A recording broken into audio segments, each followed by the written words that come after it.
Bonjour tout le monde, bienvenue au podcast Wi-Fi Café Ambition, l'épisode 11 de la saison 2. Et c'est Josiane ici et je co-anime avec le merveilleux Simon Rivet, avec qui je suis en couple depuis aujourd'hui 5 ans officiellement. Bonjour Simon! Ben bonjour la merveilleuse Josiane, je suis content, c'est une belle journée, les oiseaux font pit-pit, on a une super invitée aujourd'hui, Oui! c'est une belle journée. Hey, on risque d'avoir beaucoup de plaisir en plus avec notre invité que j'ai vraiment hâte, je l'ai même hypé sur Instagram et puis hier on en a parlé aussi un peu sur ton stream Twitch puis je t'ai dit dis pas c'est qui et tout ça. Donc il y a beaucoup de choses aussi qui se passent dans les médias, on voit les cancel culture aux États-Unis, Dr. Disrespect qui vient de se faire ban de Twitch. Oui. Il y a Trovo qui arrive. C'est Trovo? Ouais, Trovo? OK, Trovo qui arrive sur le marché du Backé stream. par le géant chinois Mixer Tencent. qui a fait... Mixer, quel bateau a coulé. Exactement. Et puis là, on se rend compte aussi que ce Mixer a été acheté par Facebook Gaming. Donc, ça va être une toute nouvelle plateforme avec les assets de Mixer, si j'ai bien compris.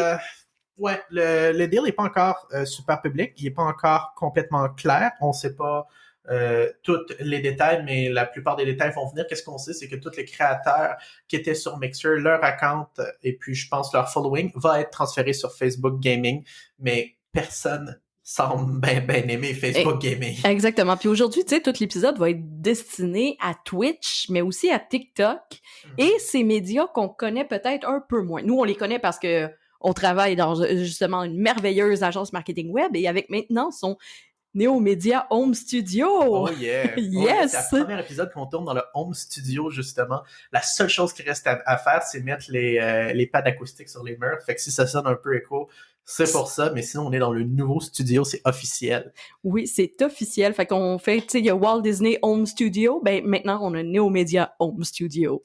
Donc, c'est très, très drôle. On disait ça cette semaine.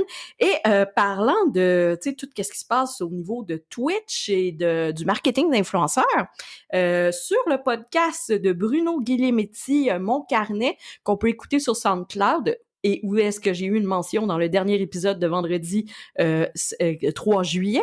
J'ai parlé pendant 30 secondes de Zencastr, le logiciel qu'on utilise justement pour enregistrer le podcast.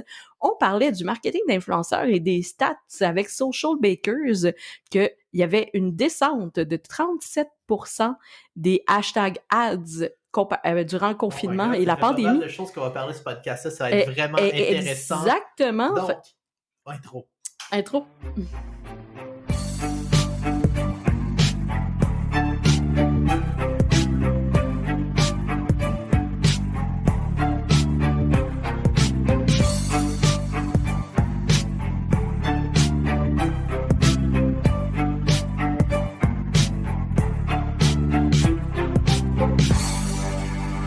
Josiane. Oui, donc justement, on va continuer de parler un petit peu des statistiques et tout ce qui se passe sur la scène Twitch. Ouais. Donc, Twitch a eu une augmentation, je crois, de 35%. Plus que jamais. Plus que jamais. Donc, je me souviens plus de la stat exacte. Ils ont eu leur pic d'audience justement pendant le confinement. En même temps, ça se comprend. Ben exactement, les gens chez eux et tout ça. Et il y a aussi eu une augmentation des utilisateurs. C'est énorme. Là. Donc, oui, je pense que Twitch, c'est une plateforme que ça fait plusieurs années qu'on parle qu'il y a du potentiel, mais en même temps, avec tous les niveaux de cancel culture, des bans permanents et tout ça. Simon, toi qui suis un peu plus la scène Twitch que moi et qui est un peu plus au courant de ces nouvelles-là, peux-tu t'exprimer là-dessus? Ben, je pense qu'il y a beaucoup d'actions qui sont prises avant qu'on ait des preuves hors de tout doute de quoi que ce soit. Je pense que Twitch réagit de manière très, j'osais dire le mot, très cavalière, très souvent. On l'a vu dernièrement avec quelques gros streamers qui se sont fait ban pour se faire déban une couple d'heures plus tard parce que finalement, qu'est-ce qui était accusé n'était pas nécessairement vrai. C'est plate. Et puis, moi, je trouve que qu'est-ce qui manque à Twitch pour devenir le média qui devrait être, parce qu'on s'entend, c'est un géant, là, ça, tu peux pas dire autre chose que c'est ça. Puis, ça a été le premier service de stream aussi. La compétition de Twitch à côté de Twitch a l'air d'un grain de sable dans le désert. Néanmoins, Twitch devrait être une compagnie un peu plus humaine, selon moi, et puis ça, c'est quelque chose qu'on va parler un peu plus tard.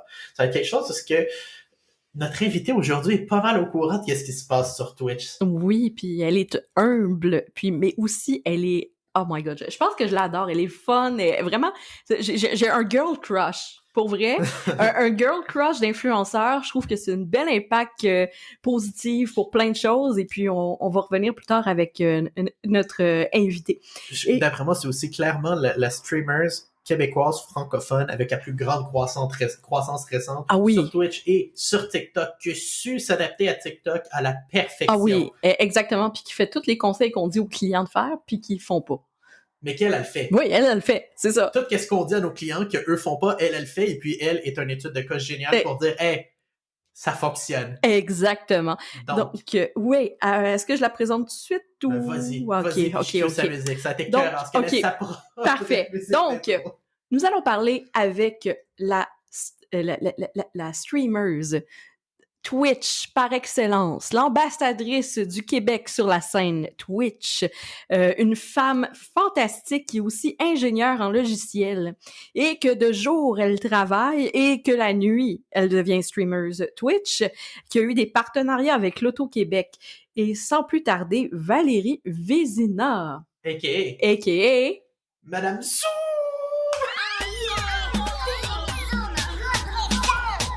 Elle te divertit, zoom, autant sur les Twitch que sur YouTube, un peu de folie, zoom, bienvenue dans le monde de Madame Zoom. Madame Zoom, bienvenue sur le podcast! Quelle introduction! Vraiment, je trouve que t'es un modèle positif pour toutes les filles, les jeunes filles qui s'intéressent, tu sais, justement au niveau du gaming, mais aussi de la création de contenu. Vraiment, merci d'avoir accepté de participer à notre podcast. C'est vraiment un honneur de t'avoir. Mon Dieu, merci à vous de m'inviter, c'est vraiment le fun. Et là, on va t'appeler Madame Zoom parce que personne ne connaît Valérie Vézina. Oui, tout le monde connaît Madame Zoom. Donc, pour les besoins et que les gens disent « Ah, c'est qui ça, Valérie Vézina? Moi, je connais pas de Valérie Vézina. » Donc, Madame Zoom, c'est quoi son histoire? D'où est-ce qu'elle vient? Comment qu'elle a commencé sur Twitch? Explique-nous ça. Ben, j'ai commencé sur Twitch, ça fait peut-être 5 ans. J'ai commencé en octobre 2015, excuse-moi. Puis j'ai commencé pendant que j'étais aux études en génie logiciel, là, comme tu as dit tantôt. J'ai commencé ça vraiment pour le fun. J'ai vu sur Twitch qu'il y avait commencé à avoir des Québécois, dont Epic Joystick, là, qui a été comme une grosse inspiration pour moi pour commencer à streamer. Puis je me suis mis à commencer à streamer, puis je streamais vraiment des jeux compétitifs plus axés comme Counter-Strike. Je jouais vraiment juste pour comme montrer, tu sais, mon gameplay. Puis en streamant, éventuellement, je me suis rendu compte que j'aimais plus faire rire les gens que leur montrer des trucs dans les jeux. Fait que ça a évolué, puis c'est devenu plus une chaîne de humoristique, de variété, aussi beaucoup axée sur le GTA RP, qui est du jeu de rôle sur un jeu qui est Grand Theft Auto 5. Wow. Ça a commencé comme ça. Vraiment cool. Puis j'avais vraiment aucune idée que tu avais commencé avec des jeux un peu plus compétitifs. Ouais. J'avais vraiment aucune idée que tu venais de ce monde-là. Je m'aurais vraiment pas attendu à ça.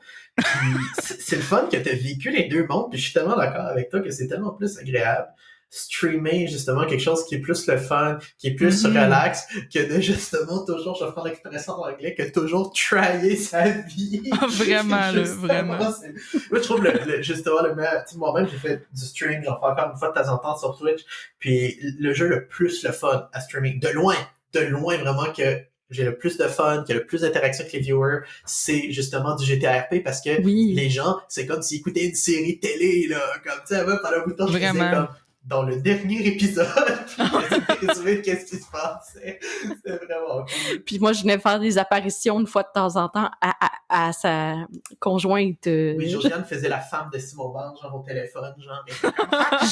Je l'appelais pour vrai sur son cellulaire, on se patentait, tu sais, comme à tout à l'heure, tu m'appelles. Désolé, ma femme m'appelle. Oh non, c'était vraiment drôle, c'est bon. Ça sonnait vraiment trash. Pour les gens qui veulent voir, c'est quoi du GTRP, ils peuvent aller sur la chaîne Twitch Twitch de Madame Zoom ou Oui. sa chaîne YouTube en cherchant Madame Zoom avec Z-O-U-M, pas O-O-M. Z-O-M, ils vont trouver justement sa chaîne Twitch, sa chaîne YouTube, et puis ils vont pouvoir justement vivre ça. Et puis Mais même sur TikTok, elle met des extraits que j'ai... Oui, vraiment. Ouais, j'en mets un peu sur TikTok aussi. Avec la petite musique puis tout ça, là. Ah oui, oui. Moi, genre, c'est comme... à matin, là, si tu vois des êtres radieuses qui t'ont liké, là, c'est moi. C'est bon, ça. Josiane t'a ouvertement stalké. Je trouvais like. Non, c'est du bon contenu, c'est du bon contenu, le fun.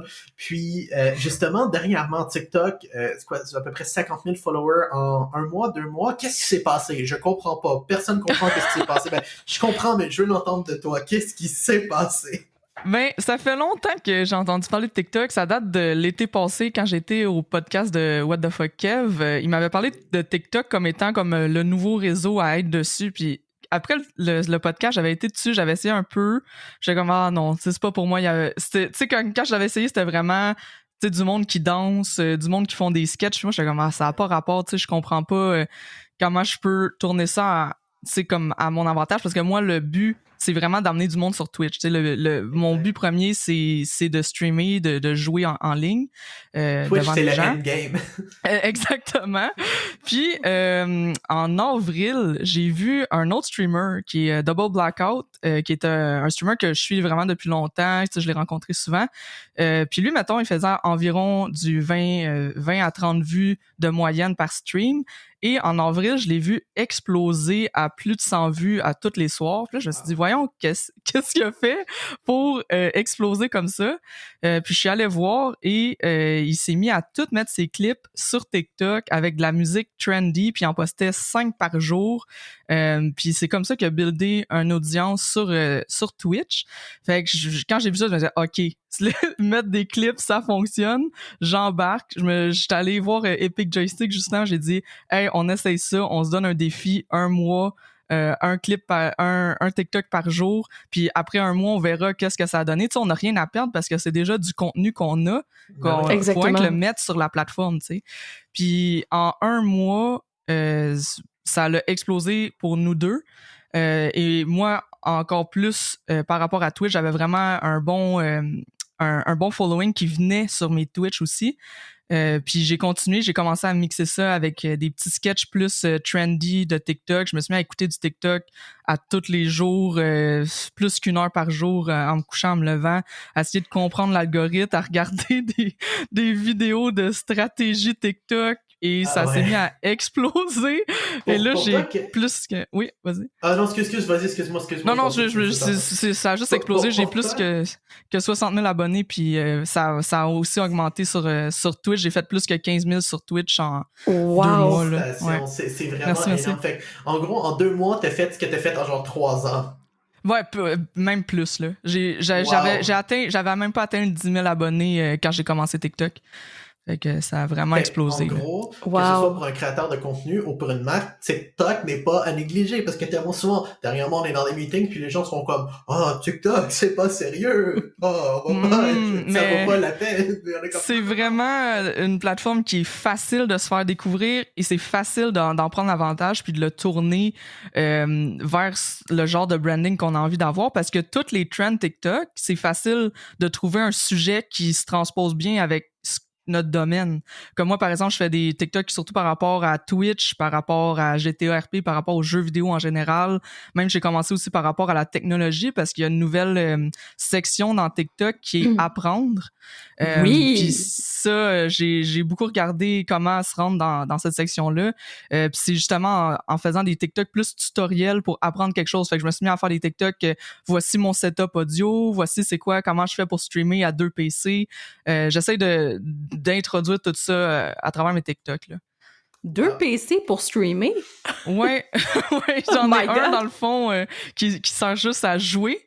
Puis j'en ai un autre qui sert juste à encoder pour le live stream. Fait que ça fait en sorte que quand je joue, j'ai aucune perte de performance et mon stream, il reste tout le temps stable, peu importe à quoi je joue. Josiane, je t'explique. Nous, pour le podcast, ici, on a la console. Oui, le PC sert de console, mais pour le stream. Bon, ben Simon, ça va te prendre un 2e PC. Ça dépend.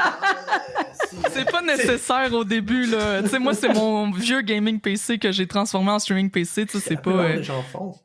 Ouais. Puis ça a pas besoin d'être un super gros PC pour le streaming PC, fait que ça va bien. Oui. Super, mais non, vraiment, la croissance que tu as sur TikTok, je suis tellement content parce que tu rends notre point valide. Comme je disais, t'es tellement souvent, tu sais, nous autres, tu sais, on a une agence de marketing web, puis tellement souvent, puis c'est littéralement notre travail faire ça, c'est de challenger les marques à aller à l'extérieur de qu'est-ce qui sont confortables pour créer justement des résultats incroyables. Et puis, à chaque fois, justement, qu'on arrive, parce qu'on s'entend qu'il faut, pour créer des résultats incroyables, il faut sortir de sa zone de confort. Et la constance aussi. Ben oui, faut aller où est-ce que les autres n'ont pas été. Et puis, à chaque fois, on se fait obstiner. T'es sûr. Et puis, justement, ben, on peut arriver puis dire, regarde ce créateur de contenu génial et local qui fait du contenu en français. C'est possible. C'est possible. Mais moi, qu'est-ce que j'ai lu récemment? Puis tu sais, moi, je crois sincèrement puis que c'est pas vrai, mais il y a des gens qui commencent à dire que les statistiques de TikTok sont fake. J'aimerais avoir ton point de vue là-dessus par rapport à qu'est-ce que tu vois, parce que tu as quand même un bassin d'audience énorme qui est vu. Ça, là-dessus, cette semaine, c'est vrai. Ouais. T'en penses quoi des stats de TikTok? Est-ce que c'est le gouvernement chinois qui nous espionne avec des fake stats pour te faire plus de contenu ou c'est pour vrai? Quand j'ai commencé TikTok, j'étais un peu dans le même mindset. C'est pour ça que, tu sais, on s'est donné le défi de 1 mois de TikTok à tous les jours, puis après, on verra si ça nous amène vraiment quelque chose, parce que avoir des abonnés de TikTok, dans ma tête, ça valait rien, tu sais, justement parce que j'étais comme, ça veut rien dire, tu sais, j'ai pas l'impression que ces abonnés-là, après, ils vont ailleurs, puis il y a pas vraiment de brand deal pour TikTok en ce moment. Il y a pas d'argent à faire avec les vidéos parce qu'il y a pas de pub avant les vidéos comme YouTube. Fait que, tu sais, j'ai vraiment essayé ça comme ça, mais moi, j'ai vraiment vu une grosse affluence de gens sur mon Twitch. Tu sais, comme j'ai dit, j'ai fait plus de 15 000 abonnés en 2-3 mois sur Twitch, ce qui est comme vraiment une grosse croissance là, par rapport à ce que j'étais avant de commencer TikTok. Fait que tu sais, il y a vraiment des vrais gens là. L'histoire de Twitch au Québec, c'est le genre la plus grande croissance ever, à ma connaissance, dans le francophone québécois. C'est dans les plus grands. C'est sûr que je connais pas tout le monde non plus là. Je sais qu'il y a eu Steelers quand il est arrivé sur Twitch aussi, il y a eu un super gros boom. Lui il venait de YouTube. Je veux dire à l'extérieur de ceux qui avaient déjà une audience. Tu sais, je parle organique. C'est ça. C'est comme de nulle part. Là. Un streamer qui était à la base un streamer qui a grossi à partir de 0 de Twitch. Je pense que oui là. Je pense qu'il y en a pas d'autres au Québec. Et puis ce super grosse croissance-là, ce super gros succès-là récent, est-ce que ça t'a apporté, on va dire, de la communauté un peu plus mainstream, puis un peu plus commerciale, de la vision, dans le sens côté brand deal, justement, avec les marques? Est-ce que tu te fais approcher un peu plus? Comment tu vis ça? Comment tu vois ça? Comment tu feels ça? C'est sûr que c'est vraiment cool. Là. C'est sûr que j'ai plus d'approche. Mais on dirait qu'encore que surtout les marques québécoises sont moins sur Twitch. Je me fais surtout approcher par des compagnies de jeux mobiles ou par des compagnies de jeux tout court. Comme là, j'ai eu le droit à un jeu d'avance, là, Ghost of Tsushima, qui est une grosse release PlayStation, qui m'a envoyé ça. J'ai fait quelques sponsors de jeux mobiles qui sont très payantes. Ouais. Puis, ça a l'air le fun comme deal. Il y a des gens qui disent justement, par intégrité, je prendrais pas un jeu mobile. Mais si le jeu mobile est à moitié décent, fait que tu peux avoir du fun pendant au moins 15 minutes, je vois pas c'est quoi le problème. Puis moi, je trouve que c'est un deal qui est gagnant autant pour toi, pour l'audience que pour la marque. Ben, c'est surtout que moi, je l'amène de façon humoristique. Tu sais, j'aime ça être un peu sarcastique par rapport à tout ça. Puis les gens, ils embarquent, tout dans le sens que c'est comme « Hey, go, on embarque la gang, on va jouer à ce jeu mobile-là pendant 2 heures. » Puis là, tout le monde embarque, on se fait un clan. On était comme 200 cool. À tout jouer ensemble, à attaquer du monde dans le jeu. Puis c'était vraiment drôle. Tu sais, comme... Tu sais, je pense qu'il y a moyen de tout tourner étant le fun, même si à la base, tu sais, c'est pas vraiment, c'est peut-être pas un jeu que j'aurais joué là, mais que en stream avec la gang, on a eu du fun vraiment. Il y a pas des jeux que je jouerais jamais toute seule, mais qu'en stream j'ai eu du fun, comme un des jeux exact. Que avant je veux juste dire qu'est-ce que t'as fait. Puis moi, je trouve ça tellement cool, c'est que t'as pas juste été un panneau publicitaire pour la marque, mais t'as fait ce qu'on appelle dans le domaine de l'activation de marque, où est-ce que t'as pris tes viewers par la main, t'as dit on va jouer ensemble, tu les as fait interagir, puis vous avez eu du fun ensemble. Pour moi, ça vaut tellement cher comme marketing, puis c'est tellement puissant, tellement plus puissant que juste être un panneau publicitaire. Autre chose, justement, dans le genre de jeu que je jouerais pas, toute seule, mais qu'en stream, c'est tellement drôle. Puis Josiane aussi, elle a tellement ri. Tu te rappelles quand je streamais sur Super Seducer 2. Oh my mon God! Dieu, ça, c'était drôle. On Ça, avait le fait un stream spécial était Saint-Valentin et super. j'étais assis à côté de lui, puis tu sais, On était crampés. les gens étaient crampés, là. Tu sais, c'est un spécial Saint-Valentin pour savoir comment que Simon m'avait séduit. Fait qu'il s'est dit, on s'est Mais c'est parce inspiré du Super dans Super Seducer 2, c'est que, tu sais, justement, t'as un gars qui croise des filles, puis comme, tu sais, avec des choix de réponses, mais c'est parce que t'as des réponses hyper sérieuses, mais t'en as que c'est genre des niaiseries. Comme un que j'avais tellement ri, c'était, fuck, tu sais, le genre de prince arabe, là. Oui. Oh my god, lui! C'était quoi déjà son nom? C'était un nom genre Mohamed ou quelque chose comme ça. C'était vraiment, tu sais, cliché de chez Ah, mais cliché en c'était plus. cliché, mais c'était drôle, on avait tellement ri qu'il était comme, genre, on disait, genre, à la fin, on disait, Tu peux faire partie de mes whores ou on de disait, mes genre, si wives. tu jouais le club de mes whores, c'est comme le club d'école pour devenir ma femme. Puis là, j'étais comme, c'est comme ça qu'il faut parler. Là, j'étais comme, le non. stream était crampé, là, je pleurais de rire. Là. Oh my Puis, God! tu sais, toute seule, on s'entend toute seule, c'est poche, toute seule, j'aurais fait, c'est Ben oui, c'est absurde, sûr. c'est con. Puis, mais avec le monde sur le stream, genre, on pleurait de rire. Puis, je trouve que ça apporte une dimension sociale vraiment le fun. Ben vraiment, Oui. puis c'est Tout le une monde dimension sociale aussi au niveau du marketing, je trouve, qui est sous-exploitée dans le sens que mes viewers là, sont tellement plus proches de moi que, mettons, les viewers de quelqu'un sur YouTube ou peu importe, parce Tellement. qu'on se Oui. parle à tous les soirs. Si je dis quelque chose, ils vont me croire, ils embarquent dans mes affaires, puis tu sais, on a vraiment une super belle relation, puis je trouve que c'est vraiment sous-exploité des compagnies parce que peut-être parce que les chiffres Tellement sont moins vrai. impressionnants, C'est mais les au chiffres. niveau tu sais, de la De relation, l'engagement. de l'engagement, exactement, c'est vraiment supérieur là, à ce qui peut être fait Exactement. ailleurs. C'est tellement vrai, puis je suis tellement d'accord pour l'engagement. Puis ça, c'est quelque chose qui est dur à démontrer, puis c'est la raison pourquoi ça se passe pas. C'est ce qu'il y a plusieurs paliers. Tu sais, dans le sens qu'au niveau, exemple, de l'agence de PR ou l'agence de marketing, bien souvent, ils vont trouver que c'est une bonne idée. Mais ceux qui trouvent que c'est une bonne idée vont devoir aller convaincre leur boss.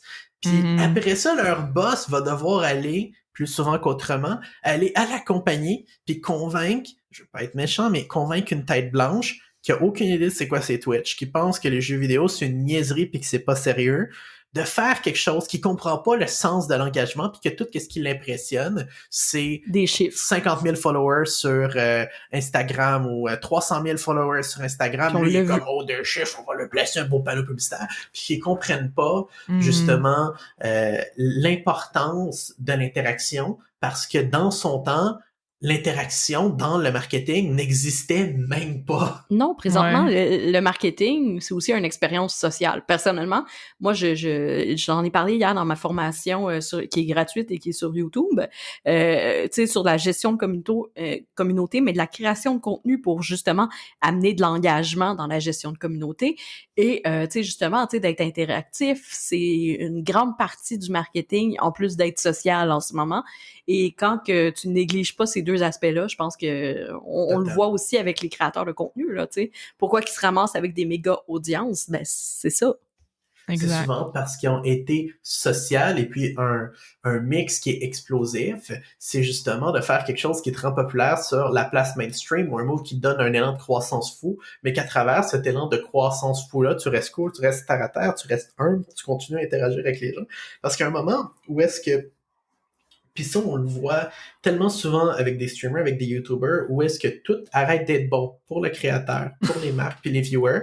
C'est quand le créateur, à travers sa méga croissance, devient quelqu'un d'autre et puis se met un genre de mur entre lui puis son audience et puis qui monte sur un piédestal de son audience. Là, c'est plus pareil. Là, c'est plus le fun. On a vu tellement de créateurs de contenu juste progressivement disparaître quand ils se mettent sur ce piédestal-là sur leur audience. Exact. On regardait des stats hier, justement, et puis on disait, c'est des stats au niveau des SAS, des Services of Software. Oui. Mais qu'est-ce qu'on voyait? Puis c'est vrai pour les créateurs de contenu. Cette stat-là, je peux littéralement la rapporter pour les créateurs de contenu.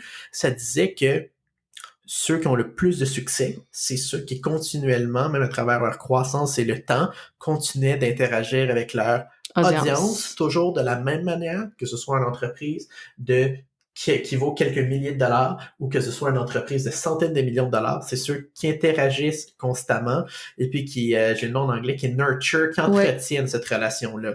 Ça vaut plus cher que l'exposure. Oui. Puis c'est tellement important. Puis je veux dire, si ces gens-là ne te regarderaient pas, ben il y aurait personne, tu sais, dans le sens que Exactement. j'essaie Exact. de répondre à tout le monde, puis tu sais, quand il y a des questions, je réponds, puis les gens sont comme « Ah, tu me réponds? Mais oui, c'est toi qui me regardes, c'est sûr, je vais te répondre. » Fait Tu que- dis ça? Parlant de ça, justement, tu sais, de répondre aux gens. Allô, Allô, dis mon nom. Écoute, je l'ai tellement ri sur TikTok. Et ce segment-là de TikTok m'a inspiré une petite capsule des questions fréquentes que je reçois en marketing web, tu sais, sur toutes plateformes confondues. Donc, voilà, tu sais, genre... Ah oui, non, ça, j'ai tellement ri parce que justement, Oh. on le vit tu sais, à travers nos propres médias. Allô, Ouais, fait qu'on on a totalement, tu sais, we can relate, là, je sais pas comment le dire, on peut... on se comprend là-dessus. ouais, on se comprend là-dessus, là, tu sais. Sinon, côté actualité, il s'est passé tellement de choses dernièrement sur Twitch, Mixer, Trovo qui vient d'arriver, Facebook Gaming, c'est énorme. Premier sujet que je voulais justement toucher, que moi je suis sur le choc parce que c'est un de mes préférés, honnêtement, genre comme quand je l'ai su, j'étais presque en larmes. Dr. Disrespect, banni de Twitch. Qu'est-ce qui s'est passé? T'en penses quoi de ça? Mon Dieu. Ben, ça, c'est comme la première fois qu'on voit ça, un ban permanent comme ça, avec des subs remboursés sur un aussi gros créateur. Surtout que Dr. Disrespect, il venait de signer un contrat avec Twitch pour l'exclusivité. Ça Je faisait sais même pas pas, si je pense, c'est le 3 chiffre mois. exact. J'ai entendu dire 20 millions, 21 millions. Ça, autour de ça. j'ai aucune Ce que idée, les mais rumeurs c'est disent. plusieurs millions. Multimillions. C'est sûr C'est que ça. c'est plusieurs millions. Puis c'est la première fois qu'on voit comme ça arriver. Premièrement, c'est nouveau pour Twitch depuis cette année ou l'année passée de signer des contrats comme ça. Puis c'est la première fois qu'on voit quelqu'un après aussi peu de temps se faire bannir et enlever totalement de la plateforme. Puis c'est pas juste Twitch qui s'est fait enlever, il s'est fait enlever de Discord et de Lamo aussi, qui est comme des figurines à l'effigie des streamers. Fait que d'après moi, c'est vraiment quelque chose de gros, mais on sait encore rien. On sait encore rien, puis c'est intriguant qu'on sache aussi peu sur un ban aussi important dans Justement, Twitch. j'ai creusé. Puis j'ai creusé dans Ok. le temps. Dernièrement, j'ai... encore là, genre shameless plug, je suis cool, là. J'ai dernièrement fait un cours à Harvard sur les Wow. lois des contrats. Ben, Harvard X, là, online, là, j'ai pas pris l'avion là-bas. Mais justement, sur les lois des contrats et puis des relations avec les marques. Et puis, j'ai écouté beaucoup de théories de professionnels du droit qui expliquent comment et pourquoi ça s'est probablement passé. Puis dans ces scénarios-là similaires, pourquoi ça s'est passé. Puis je suis arrivé avec une théorie. Encore là, c'est rien de confirmé, mais pour moi, c'est une théorie qui semble extrêmement plausible. Voulez-vous la savoir? Ben oui, Ben oui. Génial. ça c'est Ok. c'est clair. En gros, On aime ça, les théories du complot. Ce n'est qu'allégation, mais c'est ce que mes recherches, on va dire, comme un peu plus sérieuses et approfondies, ont poussé. En gros, le contexte avec le coronavirus a complètement changé. Le contexte économique mondial a complètement changé. Et puis Twitch, étant donné que Mixer n'est plus, avait une raison de dire, quand ce contrat-là a été fait, Mixer existait encore. Il y avait comme menace le pouvoir financier de Mixer pour acheter Dr. Disrespect. Là, il est plus là. Donc, ils ont ça de moins dans leur jambe, ce qui lui donne un levier de plus pour négocier avec lui. Et puis, dans son contrat, il y a probablement une clause, je suis à peu près sûr, c'est ça qu'en fait, il y a une clause morale qui dit que si tu dis quelque chose d'immoral, selon le jugement de Twitch, on va te bannir et canceller ton contrat. Fait qu'ils ont pris quelque chose qu'ils ont dit, l'ont mis hors contexte, c'est à peu près sûr, puis avec Dr. Disrespect, c'est facile de prendre quelque chose hors contexte puis dire que c'est immoral. Non, je vois pas de quoi tu parles. Bon, voyons. Sur cette clause-là, qui est immorale, ils ont dit, on va te ban. Et puis là, après, les avocats de Dr. Disrespect, parce que Dr. Disrespect, c'est un show de multi-millions de dollars. Là, on pense qu'il est tout seul devant son ordi, mais il y a une équipe. À la même manière que Twitch a une équipe.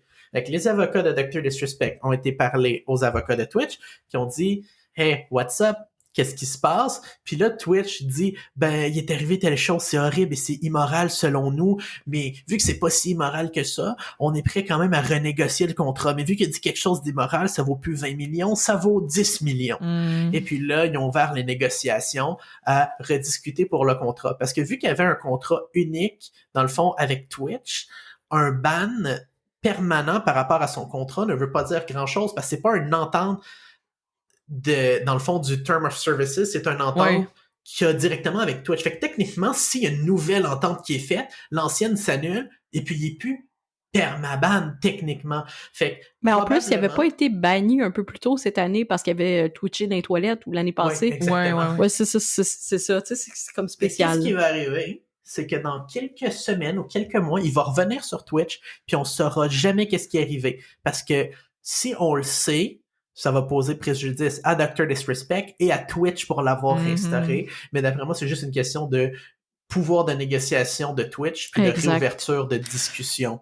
Sauf que ce que Peut-être je c'est trouve quelque chose bizarre, c'est que ça a impacté aussi ses contrats avec 2 autres plateformes qui avaient aucun rapport avec Twitch. Fait que, tu sais, ça a-tu... Peut-être que c'était conditionnel à Twitch, parce qu'il y a un autre détail. Il y a un autre détail aussi, c'est qu'au début, il y a d'autres de ses sponsors qui l'avaient immédiatement droppé pendant les premiers 48 heures que c'était arrivé, parce qu'on dit c'est peut-être quelque chose d'horrible, on veut pas être associé avec lui. Et puis, qu'est-ce qui est arrivé? C'est qu'il s'est... je pense que c'est une marque d'energy drink, puis un autre truc. Et puis, 48 heures plus tard, après le ban, ils ont recommencé à faire la promotion du partenariat avec Dr. Disrespect, même s'il n'y a plus de plateforme. Fait que ça, c'est un autre indice qui me laisse croire que si ça aurait été quelque chose de vraiment grave ou de criminel, il y aurait probablement pas recommencé à faire de publicité à travers lui. Fait que d'après moi, c'est juste une question d'entente d'entente puis de contrat avec Twitch. J'aimerais vraiment savoir c'est quoi, mais si c'est vraiment ça, c'est quelque chose qui va être fait derrière, on va dire huis clos, puis on saura jamais qu'est-ce qui s'est passé. Mais ça me tracasse. J'ai hâte de le savoir. C'est sûr que c'est comme quelque chose de gros sur Twitch, puis j'ai hâte de savoir qu'est-ce que... Ben oui, c'est sûr, c'est vraiment du contenu original. Là. Ah mon Dieu, je l'adore tellement, justement. Non, vraiment... Parlant de contenu original et de partenariat original, j'ai juste de voir que tu me suivis sur Instagram, donc je te remercie beaucoup. Tantôt, je vais faire « Wow, Madame Zoom me suit sur Instagram! » C'est tout un honneur, tu sais, je vais prendre un copy screen et tout ça. Mais là, je viens d'aller voir, tu sais, comme vite, parce que, tu sais, des fois, on parle « je m'abonne », mais tu sais, tu regardes pas nécessairement toutes les publications. Et là, je viens de voir un partenariat avec Resident Evil et un personnage à ton effigie. Mon Dieu! Comment t'as réussi ça? Excuse-moi, là. Comment on arrive là? C'est un poisson d'avril. Ça m'a eu. J'y croyais. Ouais, mais il y a beaucoup de monde qui y croyait parce que le personnage existe pour de vrai, il me ressemble pour de vrai, puis son nom, c'est mon nom dans la vraie vie, il s'appelle vraiment Valérie. Puis quand j'ai vu ça, j'étais comme oh my god, c'est quoi les chances? Puis c'est ça, j'ai fait un poisson d'avril à partir de ça, mais c'est juste un non, mais poisson d'avril. Mais là, tu sais, justement, il y a le même coton ouaté, il te ressemble vraiment, parce que tu sais, je l'ai vu, j'étais comme... Moi, j'irais voir la compagnie de jeu, puis je serais « Hey, what's up? » C'est ça! Qu'est-ce qui se passe? Vous avez réglé ça à l'amiable avec 1% de royauté, là. C'est 1% de royauté sur Resident Evil. Non, mais j'y ai vraiment cru que c'est un partenariat. Fait que ton poisson d'avril était vraiment très, très bien fait, là. Mais il y a du monde qui m'en parle encore, puis ils pensent que c'est vrai encore, là. Tu sais, c'est comme non, c'est un poisson d'avril. Sinon, justement, de partenariat de maths, tu disais que tu avais fait justement des partenariats avec des compagnies de jeux mobiles, entre autres. Comment c'est arrivé ces partenariats? Est-ce que c'est toi qui les as approchés, eux qui t'ont approché? C'est-tu fait par courriel, par téléphone? C'est eux qui m'ont approché. C'est quoi le processus?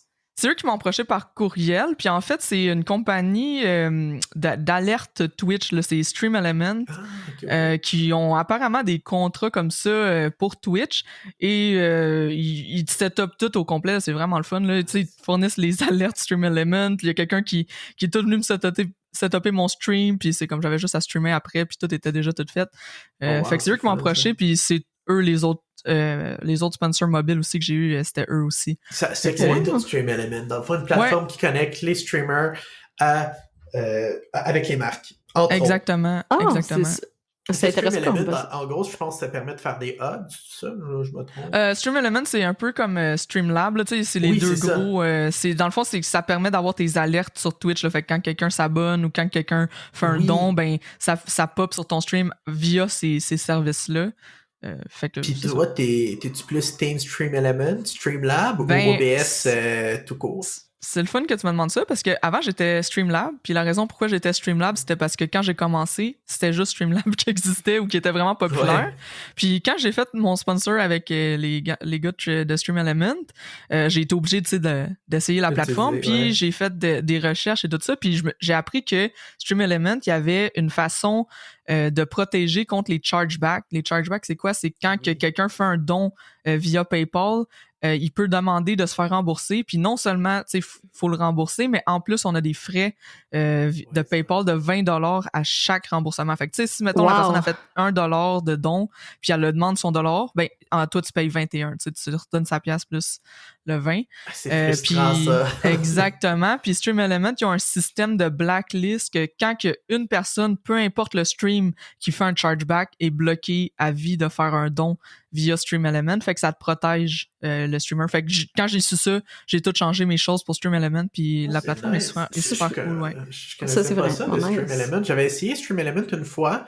En ce moment, j'utilise Streamlab, mais Stream Element qui est le fun, j'ai juste pas assez exploré avec, mais qu'est-ce que tu dis? C'est un feature vraiment intelligent puis vraiment intéressant. Y a-tu d'autres features comme ça? Tu sais, des fois, je sais qu'il y en a un qui avait comme de la marchandise que je me souviens plus quel système. Là. Ouais, les deux, ils ont les mêmes choses pas mal, sauf que l'autre, il y a de la merch, tu sais, tout ça, sauf que l'autre truc que je trouve cool de Stream Element, c'est que tu peux te faire tes overlays au complet sur le site. Fait que, tu sais, mettons, tu vas streamer dans un event, ben, t'as ton overlay sur le site de Stream Element, t'as qu'à mettre un lien dans ton OBS, puis tous tes trucs sont là, tout parfait. Versus Streamlabs, qu'il te donne juste un petit lien pour tes alertes. Fait que quand tu t'en vas dans un événement ou streamer ailleurs, ben, tout ton overlay, il faut que tu le refasses. Ou si t'es avec le Streamlab OBS, c'est sûr que ça fonctionne, là, mais moi, je suis pas vraiment fan de leur fichier, de leur logiciel pour streamer, là, juste parce que c'est tout le temps en retard de OBS, il y a tout le temps, j'ai vu qu'il y avait souvent des bugs, tout ça, fait que j'aime mieux streamer avec OBS normal, puis j'ai mes alertes avec Stream Element. Wow, c'est vraiment cool. Honnêtement, tu me donnes envie de le réessayer une deuxième fois. Comme je dis, j'ai juste essayé vite tu devrais fait, l'essayer, ouais. Ça me donne envie d'aller justement l'explorer en détail. Tu parlais d'événements. Dernièrement, justement, tu étais dans un événement avec l'Auto-Québec, qui était, je pense, la phase du streaming, la phase du gaming. La phase d'Internet. Oui, la phase d'Internet, c'est ça. Exactement. De l'Auto-Québec. Comment ça s'est passé? Ça, c'était l'année dernière. C'était vraiment nouveau. Là. C'était la première année qu'ils faisaient ça. Puis ils faisaient un concours. Moi, j'avais vu ça un peu comme un genre de Star Academy du streamer. Oui, qui invitait les gens à aller s'inscrire. Il invitait les gens à aller s'inscrire. N'importe qui pouvait s'inscrire. Puis après ça, on passait une fin de semaine avec des experts dans plein de domaines différents pour nous apprendre plein de choses sur le streaming. Fait qu'on avait quelqu'un qui nous apprenait l'éclairage, quelqu'un qui nous apprenait à optimiser justement notre OBS, des formations d'entrevues avec Denis Talbot. Puis on avait vraiment beaucoup d'ateliers comme ça, super cool. Puis quand j'ai vu ça, je me suis inscrit, puis j'ai été sélectionné. Puis après ça, il y avait comme tout plein de devoirs à faire après cette fin de semaine-là, des évaluations, tu sais, comme des petits ateliers qu'on faisait pour montrer qu'on appliquait ce qu'on avait appris. Et après ça, il y avait comme un gros gala au Casino de Montréal où il annonçait les gagnants dans le fond, puis j'ai été parmi une des gagnantes. Puis après ça, c'est super le fun. Merci. Après ça, c'était super le fun parce que ça ouvre plein de portes à des collaborations avec l'Auto-Québec pour tout ce qui est de leur zone indie. Ils font souvent des choses avec les développeurs indépendants québécois. Fait que c'était super le fun. J'ai fait beaucoup d'événements avec eux, puis même encore, ça continue. Ils en ont fait à distance cette année à cause de la pandémie. Puis peut-être qu'on va en voir d'autres plus tard cette année. Nice. Oui, puis ben là, toi, t'étais comme l'ambassadrice pour la phase d'Internet 2. J'ai fait une vidéo, mais en fait, c'est qu'il y avait d'autres ambassadeurs, comme tu dis, mais ils ont jamais eu la chance de publier les autres vidéos. Fait qu'il y a juste ma vidéo qui a été publiée. Mais oui, c'est ça.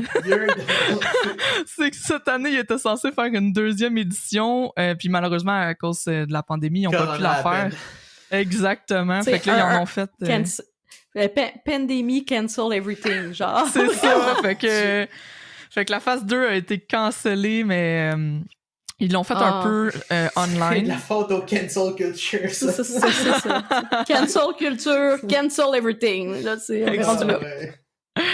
C'est ça, fait que... En parlant de cancel culture, un autre streamer que j'ai vu canceller cette fois-là, Et puis c'était à tort. Oui. Je sais pas si tu connais, Madame Zoom, le streamer de World of Warcraft, Swifty. Ça me dit quelque chose, mais je suis pas C'est vraiment un des plus... World of Warcraft. Ok, en gros, c'est un des plus gros... c'est, je pense, le premier ou deuxième plus gros sur World of Warcraft. Le gars, ça fait comme 10 ans qu'il stream du WoW. Au début, il était sur YouTube. Avant YouTube, il était même sur un site qui s'appelait Warcraft Movie. Tu sais, le gars, c'est un des pionniers. Là. Ça fait 10 ans qu'il est là. Et puis, vraiment, il fait du bon contenu. Il est le fun.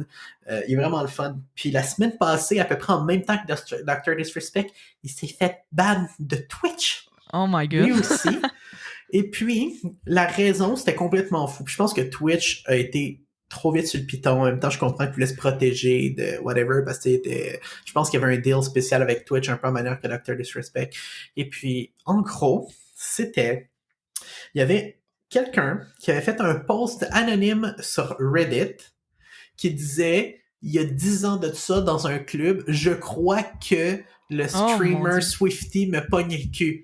Donc, c'est une agression sexuelle, puis c'est un agresseur, je demande qu'il soit banni, et puis qu'il soit cancel, elle est toute l'envoyer chier sur son stream, tous ses sponsors l'ont droppé. Dans World of Warcraft, lui, c'était un personnage légendaire de cette communauté-là, qui avait un personnage NPC qui portait son nom dans une ville, ils ont enlevé son personnage qui portait son nom, ils l'ont fucking slender puis détruit sa place publique, et puis pour finalement... à peu près 4 jours plus tard, le déban, et oui, puis c'était fait ban de World of Warcraft aussi parce qu'il était comme partenaire de World of Warcraft puis tout ça. Wow. Et puis finalement, pour se faire déban en disant finalement, c'était juste quelqu'un genre qui avait fait un post anonyme pas vrai. On a réussi à prouver puis comme démystifier que c'était pas vrai. Désolé. Mais le gars, pendant 4 jours, il a eu sa vie complètement détruite à cause que quelqu'un a fait un fucking post anonyme sur Reddit. Ça me pompe, sérieux, là. Oh my God. C'est tellement fâchant, ces choses-là, parce que, tu sais, en ce moment, il y a comme une vague, justement, de dénonciation Twitch. Puis, il y en a sûrement que c'est vrai, mais c'est tellement noyé parmi toutes ces autres dénonciations-là fausses que des trolls s'amusent pour détruire des carrières puis tout ça. C'est vraiment plate, là. C'est ça. Puis il a même fallu qu'il fasse une méga grosse lettre d'excuses ou qu'il disait genre, si j'ai offensé des gens ou si j'ai fait quelque chose de pas correct dans les 10 dernières années, je suis tellement désolé, c'était pas mon intention. Puis ça qui est super sympathique, super cool pis tout. Puis le gars, il a fallu genre qu'il s'excuse pendant comme 4 pages de long de ce qu'il my God. T'sais, oh my God. Oh my God. T'sais, je trouve que c'était tout much dans le sens où est-ce que si c'est vrai, puis si t'es capable de prouver que c'est vrai, alright, ok, Banley, c'est une personne horrible, mais fie-toi pour un fucking post anonyme sur Reddit. Comment? Les bans Twitch, là, c'est tellement... on dirait qu'ils n'ont pas vraiment de guide, puis quelqu'un peut être ban pour une niaiserie alors que quelqu'un d'autre fait quelque chose d'autre qui sera jamais ban.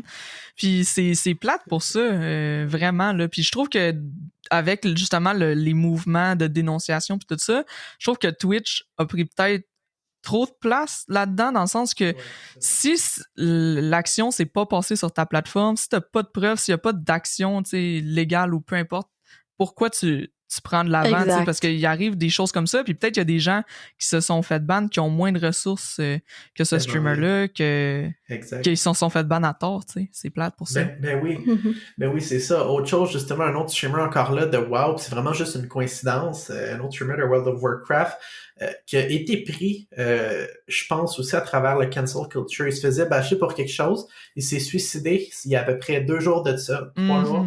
Wreckful. Wreckful, qui encore là, lui aussi, il est de la même génération que Swifty. Il est arrivé il y a 10 ans de ça. C'est un gros streamer parmi les plus gros au monde. Le gars avait 31 ans. Et puis justement, il s'est fait, encore là, canceller à tort et à travers. Il aurait supposément fait quelque chose. Puis c'est ça, tu sais, lui, je s'est suicidé. C'est vraiment horrible. Genre, sérieusement, puis encore là, tu sais, c'est comme... Tu sais, il s'est fait détruire sa place publique avant même que qui que ce soit sache si quoi que ce soit était vrai. C'est dégueulasse. Et puis, vraiment.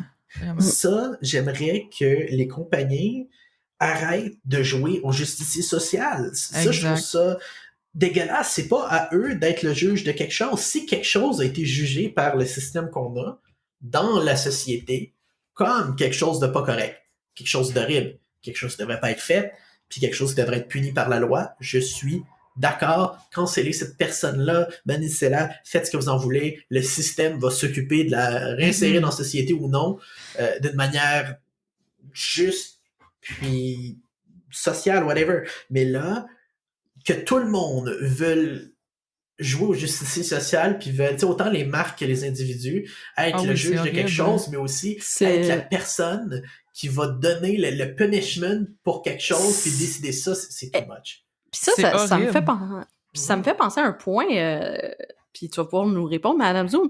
Est-ce qu'ici, au Québec, il y a ça aussi, tu sais, des justiciers sociaux, des choses comme ça, ou de la jalousie, ou, tu sais, genre, veux-tu en parler un peu? Ben, j'imagine qu'il y en a partout. Ici, c'est moins pire, là, honnêtement, qu'ailleurs, dans le sens que, surtout sur Twitch, on est une plus petite communauté, fait que c'est... Tu sais, il y en a qui dénoncent justement, qui ont dénoncé dans la vague qui s'était fait harceler, tout ça, mais c'est vraiment... on n'est pas au niveau des États-Unis. Il y a personne qui s'est fait cancel de Twitch pour ça ou peu importe, mais c'est sûr que si on va au niveau de la jalousie puis tout ça, il y a beaucoup de compétition sur Twitch, surtout parce que une des particularités de Twitch, c'est que tout est axé sur le nombre de vues. Fait que même ta visibilité est axée sur ton nombre de viewers concurrents versus une autre plateforme comme par exemple TikTok ou YouTube que la plateforme va te mettre de l'avant quand même si les recherches de l'usager ont rapport avec tes vidéos. Ça n'aura pas nécessairement rapport avec le nombre de vues que tes vidéos ont faites, tandis que sur Twitch, si t'as pas de vues, t'es pas vu. c'est plate, mais ça fonctionne comme ça. Puis je pense que c'est ça qui fait en sorte qu'il y a une grosse compétition sur Twitch entre les streamers parce que les gens ont comme l'impression qu'ils vont aller se faire voler leurs viewers. Ils veulent pas collaborer parce qu'ils ont comme l'impression que ça va les nuire. Exactement. Fait qu'il y a cette culture-là clairement sur Twitch en ce moment, puis depuis tout le temps. Depuis que je suis sur Twitch, il y a cette culture-là. Puis je pense que c'est totalement faux de penser comme ça parce que au contraire, puis moi, j'essaie de le faire le plus possible, de collaborer avec tous les streamers qui me le demandent ou peu importe, j'essaie de collaborer à fond. Exactement. Ça va bénéficier aux deux. Puis ça, les gens, peut-être que tu le verras pas tout de suite dans l'immédiat, mais à long terme, là, c'est tellement bénéfique parce qu'il y a tout le temps des gens qui vont regarder un streamer qui te connaîtront pas. Même si toi, tu as 100 viewers et plus et que la personne en a 20, il y a peut-être des gens là, dans ces 20 personnes-là qui te regardent pas puis qui vont te découvrir avec ça et vice-versa. Puis c'est juste bénéfique quand quelqu'un grossit sur Twitch, surtout au Québec, on est tellement petit. Quand quelqu'un amène de la visibilité à cette communauté-là, ça va aider tout le monde. Puis je l'ai vu là en 5 ans, c'est incroyable comment que ça a pris de l'ampleur Twitch au Québec. Au début, on était une dizaine, vingtaine de streamers. Il y avait comme un partenaire, puis ce partenaire-là, c'était le seul qui faisait 100 vues. Maintenant, tu sais, hier soir, je regardais Twitch, puis il y avait peut-être 10 personnes qui faisaient 100 vues. Là, tu sais, c'est impressionnant. Là. Et puis, ça me fait penser à un partenaire. Est-ce que... je dis ça comme ça parce que si c'est qui que je pense, ça me fait penser à un autre sujet que je voulais toucher. Est-ce que tu parles de I Kill You, Nabil Larèche? Je parlais pas de lui, non. C'était pas lui, ok. C'était pas lui, parce que lui, il est un peu à part du Québec, si je peux dire. Il est québécois, mais toute sa communauté est française, puis son reach... Il parle en euros. Il parle en euros. Il parle plus français. Il est sur le fuseau horaire de la France. Et puis, ça me donne une autre question. Est-ce que tu penses que pour réussir dans la francophonie, il faut viser la francophonie internationale ou justement en ciblant le local, ça peut être bien. Je pense que tu en es un exemple, mais est-ce que tu serais plus tenté, comme ça aujourd'hui, de dire je vise la planète ou je vise local? Comment tu vois ça? Mon Dieu, c'est tellement une question que tout le monde se pose, je pense. Oui. Moi, pour ma part, tu sais, je suis pas quelqu'un qui s'y connaît beaucoup en marketing et tout ça. Là. Moi, je suis une programmeuse. Alors, tu connais base. Ton affaire. T'as du succès sur TikTok, t'as le droit à ton opinion, t'as du succès sur Twitch. Regarde, prends qu'est-ce qui t'est dû. You know a thing or two about that. Là. Je vais parler, tu sais, pour moi personnellement, j'ai décidé d'y aller full local parce que c'était là-dedans que je me sentais le plus à l'aise, dans le sens que c'était comme ça que je sentais que je pouvais être drôle, comme ça je me sentais que j'allais pouvoir me démarquer, parce que il y a ça aussi que je trouve que si tout le monde faisait OK, je vais me prendre un accent français et je vais aller faire des vidéos de beauté sur YouTube, tu sais, je veux dire c'est pourquoi les gens te regarderaient toi versus un autre, tandis que là, en étant OK, je vais y aller full québécois, full gaming, full même RP qui est Une niche, branche. ouais, authentique, Oui. exactement. Moi, je vais full nicher et avec TikTok, j'ai plein de Français qui me suivent qui sont comme ton accent est vraiment cool, puis ils trouvent ça le fun. Je fais Je kiffe. exactement, je kiffe ton accent. Donc, honnêtement, je pense que faut viser grand dans le sens que au Québec, on est vraiment petit. Fait que si tu veux avoir tu sais, comme un super gros succès puis en vivre, je pense que t'as pas le choix de viser plus que juste le Québec. Sauf que je pense que ce qui est important, c'est d'être unique puis de donner une raison aux gens de te regarder toi à la place de quelqu'un d'autre. Fait que c'est pourquoi, c'est de stand out, d'avoir comme ton image de marque, d'avoir quelque chose que les gens, quand ils voient ça, c'est comme, ça, c'est Madame Zoom, c'est sûr. Fait que c'est ça, je trouve que c'est important de stand Tu out. viens de le dire aussi, d'avoir ton image de marque, parce que tellement de gens, puis ça, je trouve que c'est un problème qu'on a, qui est tellement propre au Québec, ont une mentalité où est-ce qu'ils sont petits, ils veulent rester petits, mais de l'autre côté, ils sont fâchés parce qu'ils n'ont pas de view, mais en même temps, ils disent, je veux pas ma propre marque, je veux pas m'approprier un branding, je veux pas m'approprier un nom, c'est comme, t'as pas le choix, il faut que tu bâtisses une marque autour de toi. C'est ça. Exactement, puis je veux dire, il y a rien de négatif à avoir une image de marque, au contraire, parce que je pense que les gens, de la façon qu'ils voient ça, c'est comme, je vais avoir l'air d'un vendu, mais tu sais, c'est vraiment pas ça, c'est juste de faire...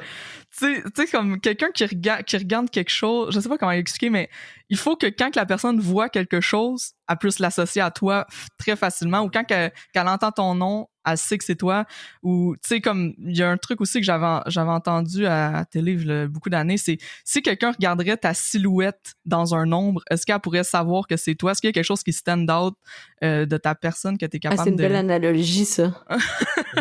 Fait que, tu sais, moi, j'ai été all-in avec la queue de cheval, chandail jaune, lunettes, puis je me dis, tu sais, au moins, si quelqu'un veut se déguiser en moi à l'Halloween, tu sais, il va savoir quoi faire, Parfait. Moi, je pense que j'ai mon costume d'Halloween pour cette année, Madame Zoom. Je pense que c'est l'an passé, quand justement mon stream marchait assez bien, puis que je faisais beaucoup de GTRP, j'étais comme, je vais passer l'Halloween, je vais me déguiser en Simon Band, mais je vais dire, le monde va penser que j'étais un genre de vieux vendeur de balais. Bonjour, madame, donnez-moi des bonbons. Mais finalement, l'Halloween a été cancellé l'année passée. L'Halloween a été cancellé. Il y avait un public qui a été cancellé. Ouais, j'étais comme, what the fuck. Puis ça, par exemple, c'est un autre problème, je pense, sur GTRP. Il y a plein de monde qui tu sais, il y a beaucoup de monde qui m'aimait à cause du personnage, qui était nice, mais c'est un couteau à double tranchant, parce que le monde qui aimait pas le personnage m'aimait pas moi, puis j'étais comme, je suis pas comme ça dans la vraie vie, là, je suis pas un dick. J'étais comme, je t'aime pas parce que t'es snob. J'étais comme, mais je suis pas snob, pour vrai. Non. Puis là, moi, j'arrive par en arrière, tiens, chérie, je t'ai apporté un steak puis un homard, tu sais, fait que... Oh my god! De champagne. Ça arrive une fois. Ça, pour GTRP, tu sais, c'est ce qui est difficile. Tu sais, puis je pense que c'est difficile pour tout le monde sur Twitch de sortir, d'avoir une niche, c'est important pour se faire connaître. Je pense que c'est l'affaire la plus facile. Mais après ça, essayer de sortir de cette niche-là, justement, comme GTRP, c'est difficile parce que beaucoup de gens, après ça, ils se font tellement associer à leur personnage que les gens les regardent plus pour leur personnage que pour eux-mêmes. Puis on a vu beaucoup de streamers avoir des gros succès avec GTRP, puis dès qu'ils changeaient de jeu ou dès qu'ils sortaient de leur personnage pour jouer à d'autres choses, après ça, les gens, ils les regardaient pas parce que c'est pas la personne qui aimait, c'était le personnage. C'est exactement ça. Moi, à mon pic sur GTRP, tu sais, j'avais tout le temps, mettons, entre 20 et 60 viewers assez constants. J'étais étonné pour, tu sais, le fait que je le faisais pas sérieusement pour le nombre de donations que j'ai eu. Et je me suis monté un PC, justement, avec les donations que j'ai eues. Wow.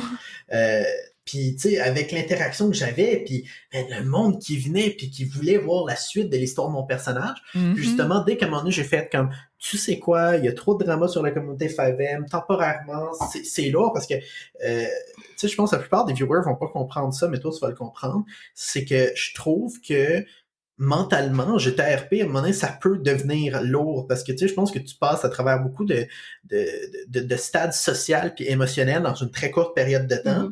Puis c'est, je trouve, un peu drainant mentalement puis émotionnellement. Puis à un moment donné, j'ai fait, tu sais, j'ai exemple la business qui fait des super gros up and down, que tu sais, c'est dur sur le mental. Puis là, après, je vais faire du RP que j'adore faire, mais qui demande quand même une certaine énergie mentale. Puis dès que j'ai dit, je vais faire quelque chose d'autre sur le stream que du GTRP, j'aime du GTRP, puis c'est sûr, je vais revenir.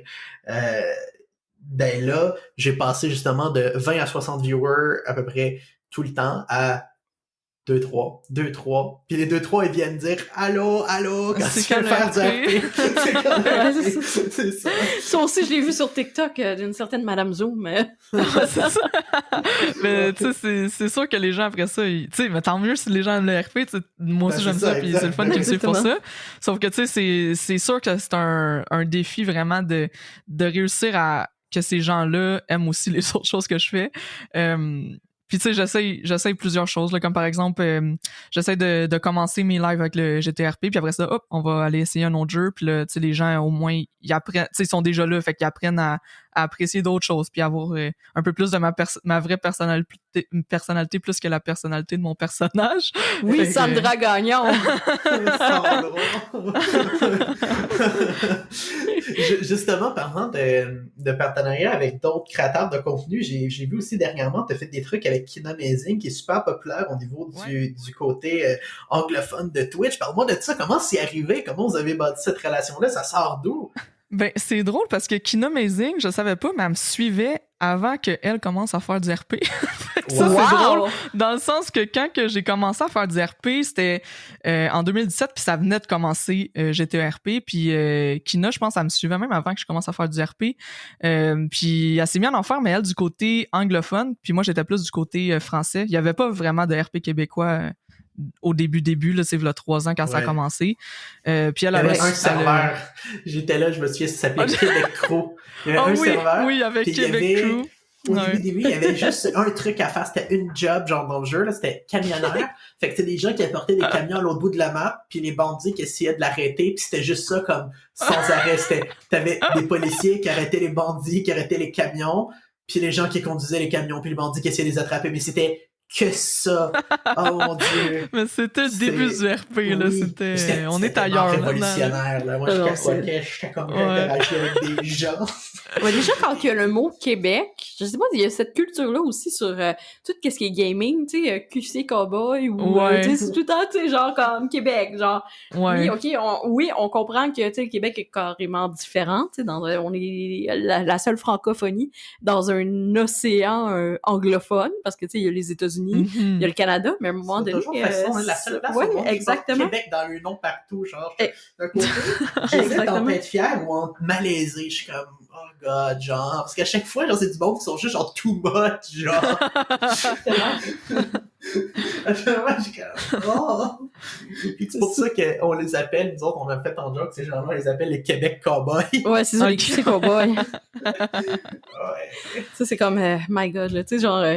il affiche fièrement le fleur Élysée, eux autres, là. Ça, c'est clair. Ouais. C'est- Super.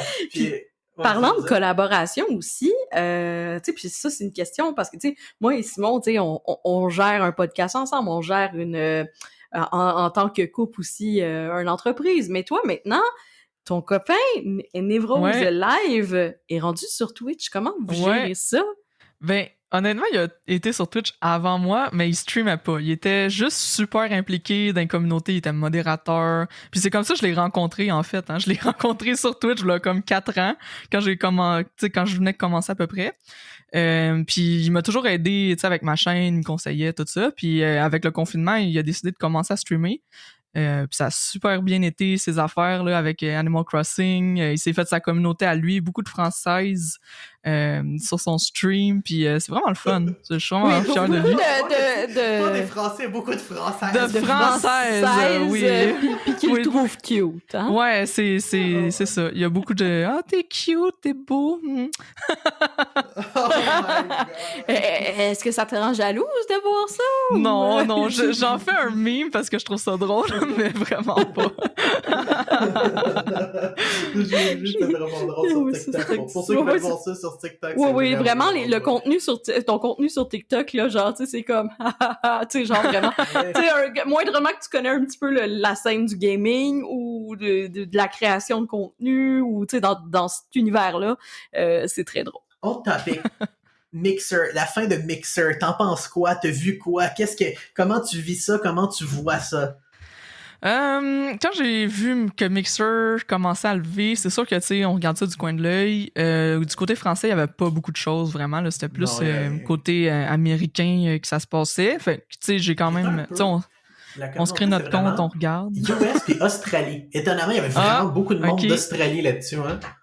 Fait que, tu sais, du côté francophone, ça change pas grand-chose pour nous, sauf que c'est sûr que ça donnait une compétition à Twitch, une compétition directe, puis ça les a forcés à faire beaucoup de choses différentes, comme par exemple les squad streams, tu sais, que les partenaires peuvent streamer ensemble, puis que le chat est comme plus partagé, que les gens peuvent voir les deux streams. Ça, c'est quelque chose que c'est grâce à Mixer. Les points de chaîne, avant, on n'avait pas ça sur Twitch, c'est grâce à Mixer aussi.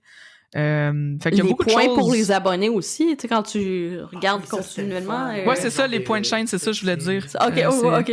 Ouais. Fait que c'est toutes des choses que Mixer a poussé Twitch à s'adapter puis à s'améliorer dans ces eaux-là. Puis je trouvais ça le fun pour ça, sauf que là, maintenant, il n'y a plus vraiment de compétition. Puis ça je trouve que c'est ça qui va faire le plus mal à Twitch, à nous, en tant que consommateurs, tu sais, parce que ça nous avantageait, nous, hein, en fait, qu'il y ait cette compétition-là entre Mixer et Twitch. Parce que j'aimais tellement de Mixer, j'ai essayé un petit peu pendant un bout de temps parce que en secret, je stream une fois de temps en temps en anglais. J'ai comme un petit cercle anglophone.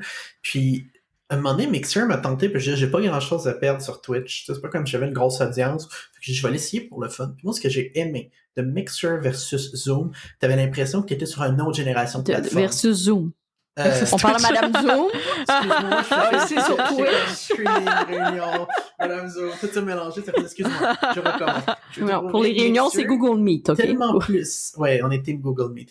Je trouvais Mixer tellement plus avancé que Twitch, une génération plus loin au niveau logiciel, au niveau interaction, au niveau outils pour interagir. Je suis content que Twitch a pris des mesures pour se rapprocher de ça, mais je pense qu'encore là, Mixer avait une grosse longueur d'avance, puis c'est plus ça qui me fait de la peine de perdre. C'est pas la communauté tant que ça de Mixer, c'était pas si gros, il interagissait pas tant que ça, il y avait du drama corporatif aussi. Fait que l'emballage autour de Mixer, je veux pas dire je m'en fous, mais je m'en fous un peu. Mais ce qui me fait plus la peine de perdre de Mixer, c'est la technologie. J'aurais aimé ça que quelqu'un rachète et continue Mixer, ce qui était les plus avancés au niveau technologique. Totalement d'accord avec toi. Tu sais, juste le bitrate là, pour les streams, pour ceux qui juste l'expliquer un peu, c'est quoi là, le bitrate dans le fond, ça permet d'avoir une meilleure qualité d'image, surtout en jeu vidéo où ça fait en sorte qu'il y a beaucoup de choses qui se passent à l'écran en même temps. Puis quand on peut pas envoyer assez aux spectateurs, mais ça fait en sorte qu'il y a comme des carrés qui apparaissent dans l'écran. Tu sais, ça peut être quand même minime, mais dans des jeux qui bougent beaucoup comme les first-person shooters ou dans GTA, quand on roule vite en voiture, ça fait que l'image a de l'air plus floue et pixelisée quand on n'a pas un assez bon bitrate. Puis Mixer, il y avait un meilleur bitrate que Twitch, fait que tous les streams avaient l'air de meilleure qualité. Fait que c'est plate pour ça que sur Twitch, on est comme pris avec un bitrate. Là, en général, je pense que c'est 6000 sur Twitch. Sur Mixer, c'était 10 000. Ça fait une énorme différence. La différence de bitrate. Là. Je faisais des streams sur Mixer et puis les gens, on faisait des tests. C'était presque instantané. Il y avait 0.5 à 1 seconde, dans le pire des cas, 2 secondes de délai. Sur Twitch, je dis quelque chose, le monde l'entend une minute plus tard des fois. Là, moi, c'est super drôle parce que je l'écoute des fois, admettons, du salon, parce que lui, et là, genre, je l'entends parler, dire du bureau, puis le salon, il est en bas, tu sais, fait que là, genre, je sais comme, son bureau, il est en haut, puis tu sais... J'entends 30 secondes plus tard. C'est ça, 30 secondes plus tard, je suis comme, ben là, c'est parce que là, je dis, là, je t'ai entendu. Mais le pire, c'est qu'ils se sont améliorés Twitch là-dessus, parce que je me rappelle que le 4-5 ans, c'était horrible. Le délai, là. Tu sais, il fallait quasiment attendre 2 minutes, là. OK, je vais dire poser une question, attendre 2 minutes s'il y a quelqu'un dans le chat qui va répondre. Là, c'est moins pire, mais c'est pas Mixer. Le Mixer, c'était instantané. Là. J'espère que Twitch va arriver au niveau, mais j'ai l'impression que Twitch s'assoit un peu sur leur genre de monopole, puis je trouve ça plat. J'ai l'impression avec Amazon derrière eux qu'ils pourraient en faire tellement plus, puis ça me... J'ai une petite frustration à ce niveau-là, parce que... Oh shit, j'ai failli échapper le micro. Parce que je pense qu'ils pourraient en faire plus. Je pense qu'ils pourraient tellement en faire plus. J'ai vraiment une frustration envers Twitch. Pas envers la communauté de Twitch, mais plus envers... peut-être oui, mais pour d'autres raisons. Mais plus envers les gens qui gèrent Twitch, qui sont... Puis je les comprends, puis je comprends pourquoi ils font ça, mais comment Amazon? Comment? Parce que j'ai l'impression que quand il va avoir vraiment un autre gros joueur sérieux, il va avoir beaucoup de points pour tasser Twitch. Je souhaite pas que ça arrive, mais je souhaite quand même qu'il y ait une compétition. Une compétition. Une compétition saine. Parlant de compétition saine, est-ce que tu as eu ça Trovo? J'ai lu un peu, mais honnêtement, il y a tellement de plateformes qui s'essayent que je suis pas toutes, là. Mais ouais, j'ai entendu parler un peu. J'ai pas... Ouais. Trovo est différent. Je sais que ça, c'est que Trovo, tu sais, il y en a beaucoup qui ont parlé dernièrement, il y en a beaucoup qui c'est juste un branding ou une idée puis qui n'ont rien de fait, mais Trovo existe déjà, ils sont déjà actifs, il y a une petite communauté, mais vraiment très micro. Mais par exemple, dernièrement, Tencent les a achetés, le géant chinois Tencent. Oh. Et puis, ils vont investir juste pour juste dans un genre de programme pour les, on va dire, plus petits créateurs, 30 millions. Un genre de programme de rémunération que si tu as tant de followers ou tant de subs sur une période de 3 mois, ben, tu vas avoir une partie du 30 millions. Et puis, cette partie-là est réparée en morceaux entre, je pense, 500 US jusqu'à 50 000 US ou quelque chose comme ça. Et puis, dépendant de combien de subscribers tu vas aller chercher, c'est un genre de concours qui part pour aller chercher plein de plus petits créateurs. Plus ils disent qu'ils vont avoir un autre quelques dizaines de millions pour aller chercher des gros créateurs aussi. Fait que la différence avec Trovo, qu'on va entendre parler probablement dans les prochaines semaines parce qu'ils sont en train de mettre en action leur plan. À peu près en ce moment, ils commencent à positionner leurs pions sur l'échiquier des plateformes de streaming. On va en entendre parler parce qu'ils ont le backing justement d'un géant multimilliardaire chinois. On va voir ce que ça va donner. Comme j'ai été poké, j'ai bien aimé ça. C'est encore petit. Je sais pas si ça va donner de quoi, mais ils ont de l'argent à mettre dedans. Fait que savoir ça va donner quoi. Ben, c'est sûr que c'est intéressant, puis tu sais, un conseil que j'aurais à donner à tout le monde qui stream, allez chercher votre nom sur ça, juste au cas où, tu sais, parce que ça serait plate que quelqu'un prenne votre nom puis que vous ne l'avez pas si jamais ça devient plus gros. Exactement. Ouais. Par exemple, il y a beaucoup de streams de jeux mobiles là-dessus, genre quasiment juste en ce moment, puis beaucoup une audience, je dirais, asiatique. Ben, il y avait déjà leur plateforme asiatique, mais j'ai l'impression que ceux qui étaient sur la plateforme asiatique, que eux sont propriétaires, qui étaient juste super grosses, ont switché là-dessus en disant je vais aller chercher le monde au complet là-dessus. Fait qu'en ce moment, la variété est pas le fun, tant que ça, mais j'ai trouvé 2-3 créateurs le fun. Non, je suis vraiment entre deux. La chose que je suis pas sûr, c'est que toute leur administration, peut-être que je me trompe, mais j'ai été sur leur Discord, toute leur administration est chinoise. Puis, je n'ai pas sûr qu'ils vont comprendre notre réalité. Peut-être vont super bien s'adapter, mais sur leur Discord, il y a des channels où est-ce que ça s'écrivait en mandarin puis tout non-stop. J'étais comme, je suis pas sûr, parce que c'est supposé être leur plateforme du monde western, du monde de l'Ouest, tu sais. Fait que je me dis, comme que toute l'administration sont chinoises, peut-être ça va changer, peut-être en investissant de l'argent, ils vont engager des gens plus États-Unis, Canada, Européens, on va voir. Mais en ce moment, je vois l'énorme potentiel parce que dans leur stratégie de croissance puis de partage de revenus, ils n'oublient pas les plus petits créateurs. Mais d'un autre côté, j'ai l'impression qu'il y a comme un manque d'adaptation puis de réalité du marché actuel. Mais les prochaines semaines vont nous le dire. Oh, c'est sûr que dès qu'il y a de l'argent, ben, c'est ça, il peut exactement. arriver n'importe quoi. Exactement.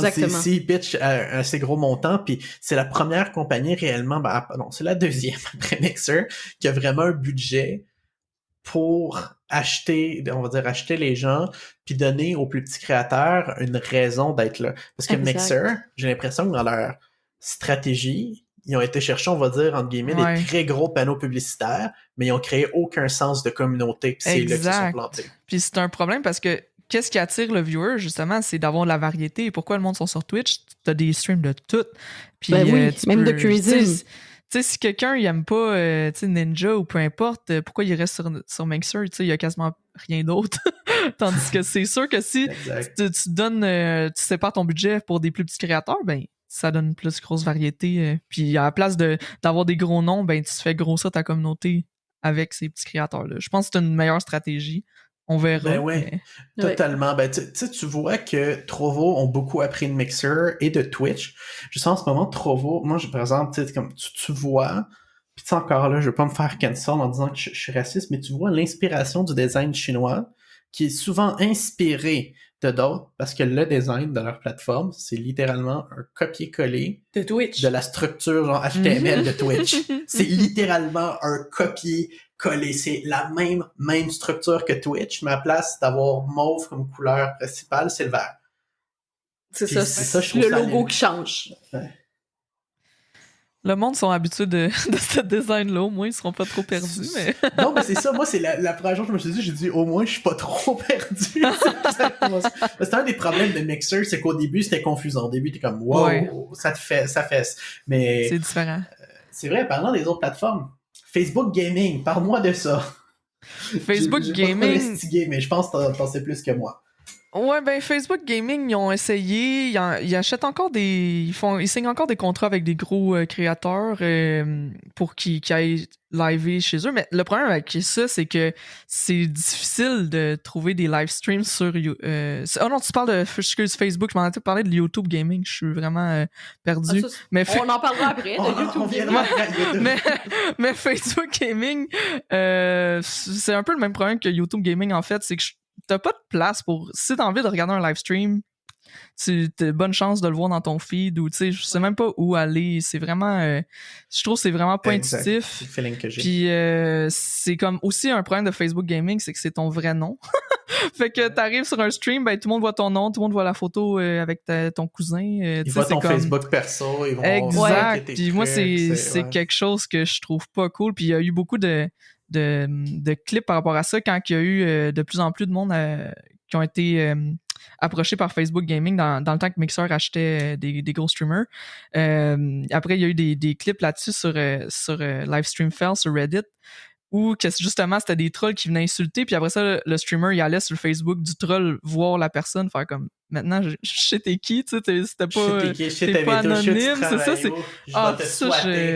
Ah, mais il y a c'est beaucoup vraiment de gens, horrible, là. tu sais, il y a beaucoup de gens, tu sais, puis ça, je l'ai vu, tu sais, avec What the Fuck Kev, qui allait commenter sous les nouvelles de TVA Nouvelles, tu sais, justement, OK, Ouais. Boomer, il allait avec sa page, tu sais, mais il y a beaucoup de gens, tu sais, qui disent n'importe quoi, puis tu sais, vraiment des affaires, tu sais, comme méchantes avec leur vrai nom, tu sais, même moi, j'en ai déjà vécu, Ah, tu sais, mais des affaires de même. puis C'est comme, je sais t'es qui, t'as de l'air, tu sais, comme d'un... Ah oui. puis Facebook surtout au Québec, je trouve que c'est plus vieux. Tu sais, il y a moins oui. de jeunes. Fait que, tu sais, comme quelqu'un, c'est ça. Fait que, tu sais, quelqu'un qui voudrait se lancer au Québec sur du gaming, tu sais, va aller streamer dans des pages genre Gamers Québec où c'est que tout le monde se bâche là-dessus. C'est horrible. Moi, je trouve ça tellement toxique, là. Je me tiens loin de ça. Tu sais, j'ai ma page Facebook, j'aime ça, mettre des nouvelles, peu importe, mais je trouve pas que c'est la plateforme de l'avenir pour le gaming. Moi, je là, vraiment pense que pas, là. Facebook, la seule manière que je vois leur plateforme de streaming marcher, mais ils sont tellement proches de leur écosystème Facebook que j'aime de moins en moins. Ils auraient dû faire... Parce que je pense qu'ils ont du potentiel. Ils ont le potentiel en termes de connaissances, ils ont le potentiel en termes d'expérience, ils ont le potentiel en termes d'argent, mais ils auraient dû faire une plateforme complètement à part. Ils auraient pu appeler ça genre Gamerino by Facebook, je ne sais pas. Ouais, qu'ils auraient pu faire quelque chose plus, c'est ça, plus à côté. À côté, ça aurait été bien. À côté, avec tout le potentiel, la puissance, puis le backing financier de Facebook. Exact, comme enlève-moi ça de Facebook, tu sais, j'ai pas envie de voir une photo de ma tante après ça, de voir un stream de gaming, tu sais, j'ai pas envie de voir tout mélanger dans mon feed. Ben oui, puis là t'as comme ton boss qui est comme, tu étais supposé finir tel truc là, puis là tu streamais, puis t'es comme oui mais tu sais, c'est ça, non c'est trop, non j'aime vraiment pas cet aspect-là de Facebook. Oui, puis là ma tante va passer genre que t'as des problèmes de personnalité, qu'elle pense que tu t'appelles Sandra Gagnon maintenant, puis c'est rendu genre non mais c'est le nombre de problèmes que je vois que ça a pas apporté. Je comprends pas qu'est-ce que Facebook pense. J'ai de la difficulté à comprendre qu'est-ce qu'ils veulent faire. Puis je vois pas comment ça peut marcher. J'ai vraiment de la difficulté à voir comment ça peut marcher. Ouais. C'est parce qu'ils ont eu aussi, tu sais, comme admettons avec les créateurs là, tu sais, de contenu, de plus en plus, tu sais, si on prend Nas Daily, au début il était sur YouTube, lui il a eu un gros succès, puis des partenariats avec Facebook importants. Ouais. Tu sais, on le voit de plus en plus aussi que les créateurs de contenu en général se font approcher par YouTube parce que je pense qu'ils veulent rajeunir. Facebook, aussi. Tu veux dire, par Facebook. Oui. On mélange les deux, c'est horrible. Ben Facebook puis Instagram, la même affaire, tu sais. Ok, ouais. C'est ça le problème. En gros, c'est que Facebook essaye de se rajeunir, mais je pense que Facebook, ça va être difficile. Il devrait garder Facebook puis focusser autour de l'aspect familial, autour de l'aspect cercle social proche. Ouais, Puis j'ai totalement rendu d'accord. compte qu'après, autour, ils font... Tu sais, ils ont Oculus qui tourne autour du gaming. Ils auraient pu faire genre Oculus Streaming puis utiliser la marque Vraiment. Oculus. Ça aurait été Ouais. plus fluide dans leur approche de dire genre Oculus Streaming ou Oculus Gaming par Facebook. Puis aussi la marque Oculus qui en ce moment, comparé à d'autres, est en train de perdre attraction. Ça aurait été une belle manière, je trouve, de la faire revivre puis de remettre le spotlight dessus. Ils font quoi à mélanger gaming d'un crowd qui est super jeune, super cool, avec genre les photos de genre ma tante Georgette. Puis ça, c'est pas juste au Québec, c'est partout dans le monde que Facebook est une affaire d'has-been. Même encore plus aux États-Unis, puis encore plus dans le reste du monde, même qu'au Québec, où est-ce que littéralement pour les jeunes, Facebook est une joke. Exactement. Ouais, exact. Genre, I don't fucking Pour ça, je get parlais it. d'Instagram encore. Je veux un meeting avec Mark Zuckerberg tout de suite. Hey, Zucker! Tout de suite. Hey, c'est au lieu de Hey, Zucker! Hey, Zucker! C'est ça. Non, mais sérieux, je C'est Elon Musk qui l'appelle comme ça. C'est sûr qu'on n'est pas les seuls à penser comme ça. C'est sûr qu'on n'est pas. C'est sûr, je comprends pas c'est quoi cet entêtement-là. Genre, ou même Instagram Gaming aurait mieux marché, sérieusement. Ouais, à la limite, ouais, c'est ça. À la limite. Là. À la limite. Mais comme je j'aurais utilisé la marque Oculus. Mais là, Instagram aussi qui s'en va avec un genre de TikTok. Moi, j'ai eu une belle notification que mon Instagram n'est plus pris en charge par TikTok cette semaine. Ah! Ouais, dans le fond, ils n'ont plus l'API qui connecte les deux ensemble. Exactement. Parce que là, ils se partent la même affaire. Mais là... C'est correct, ça. La compétition, encore une fois. Exactement. Je sais pas si ça va marcher. Je pense que... On va voir. Ben, les stories, ça a marché pour détrôner Snapchat. Ouais. Après, on verra. J'aime bien TikTok. Mais là, tu sais, il y a plein de controverses aussi avec les Chinois. Fait que d'après moi, peut-être que, tu sais, ça va être comme... En tout cas, bref. J'aime tellement TikTok, je veux que ça fonctionne, mais en même temps, je suis pas contre de tout centraliser sur Instagram. Mais en même temps, j'aime vraiment TikTok, mais en même temps, politique, chinois, je sais pas. Je suis vraiment déchiré, sérieusement, parce que j'aime vraiment TikTok pour plein de raisons. J'ai découvert tellement de créateurs de contenu le fun. Oui. J'ai été m'abonner à leur YouTube, à leur Twitch, que j'ai suivi sur le web en général, à cause que TikTok les a fait découvrir.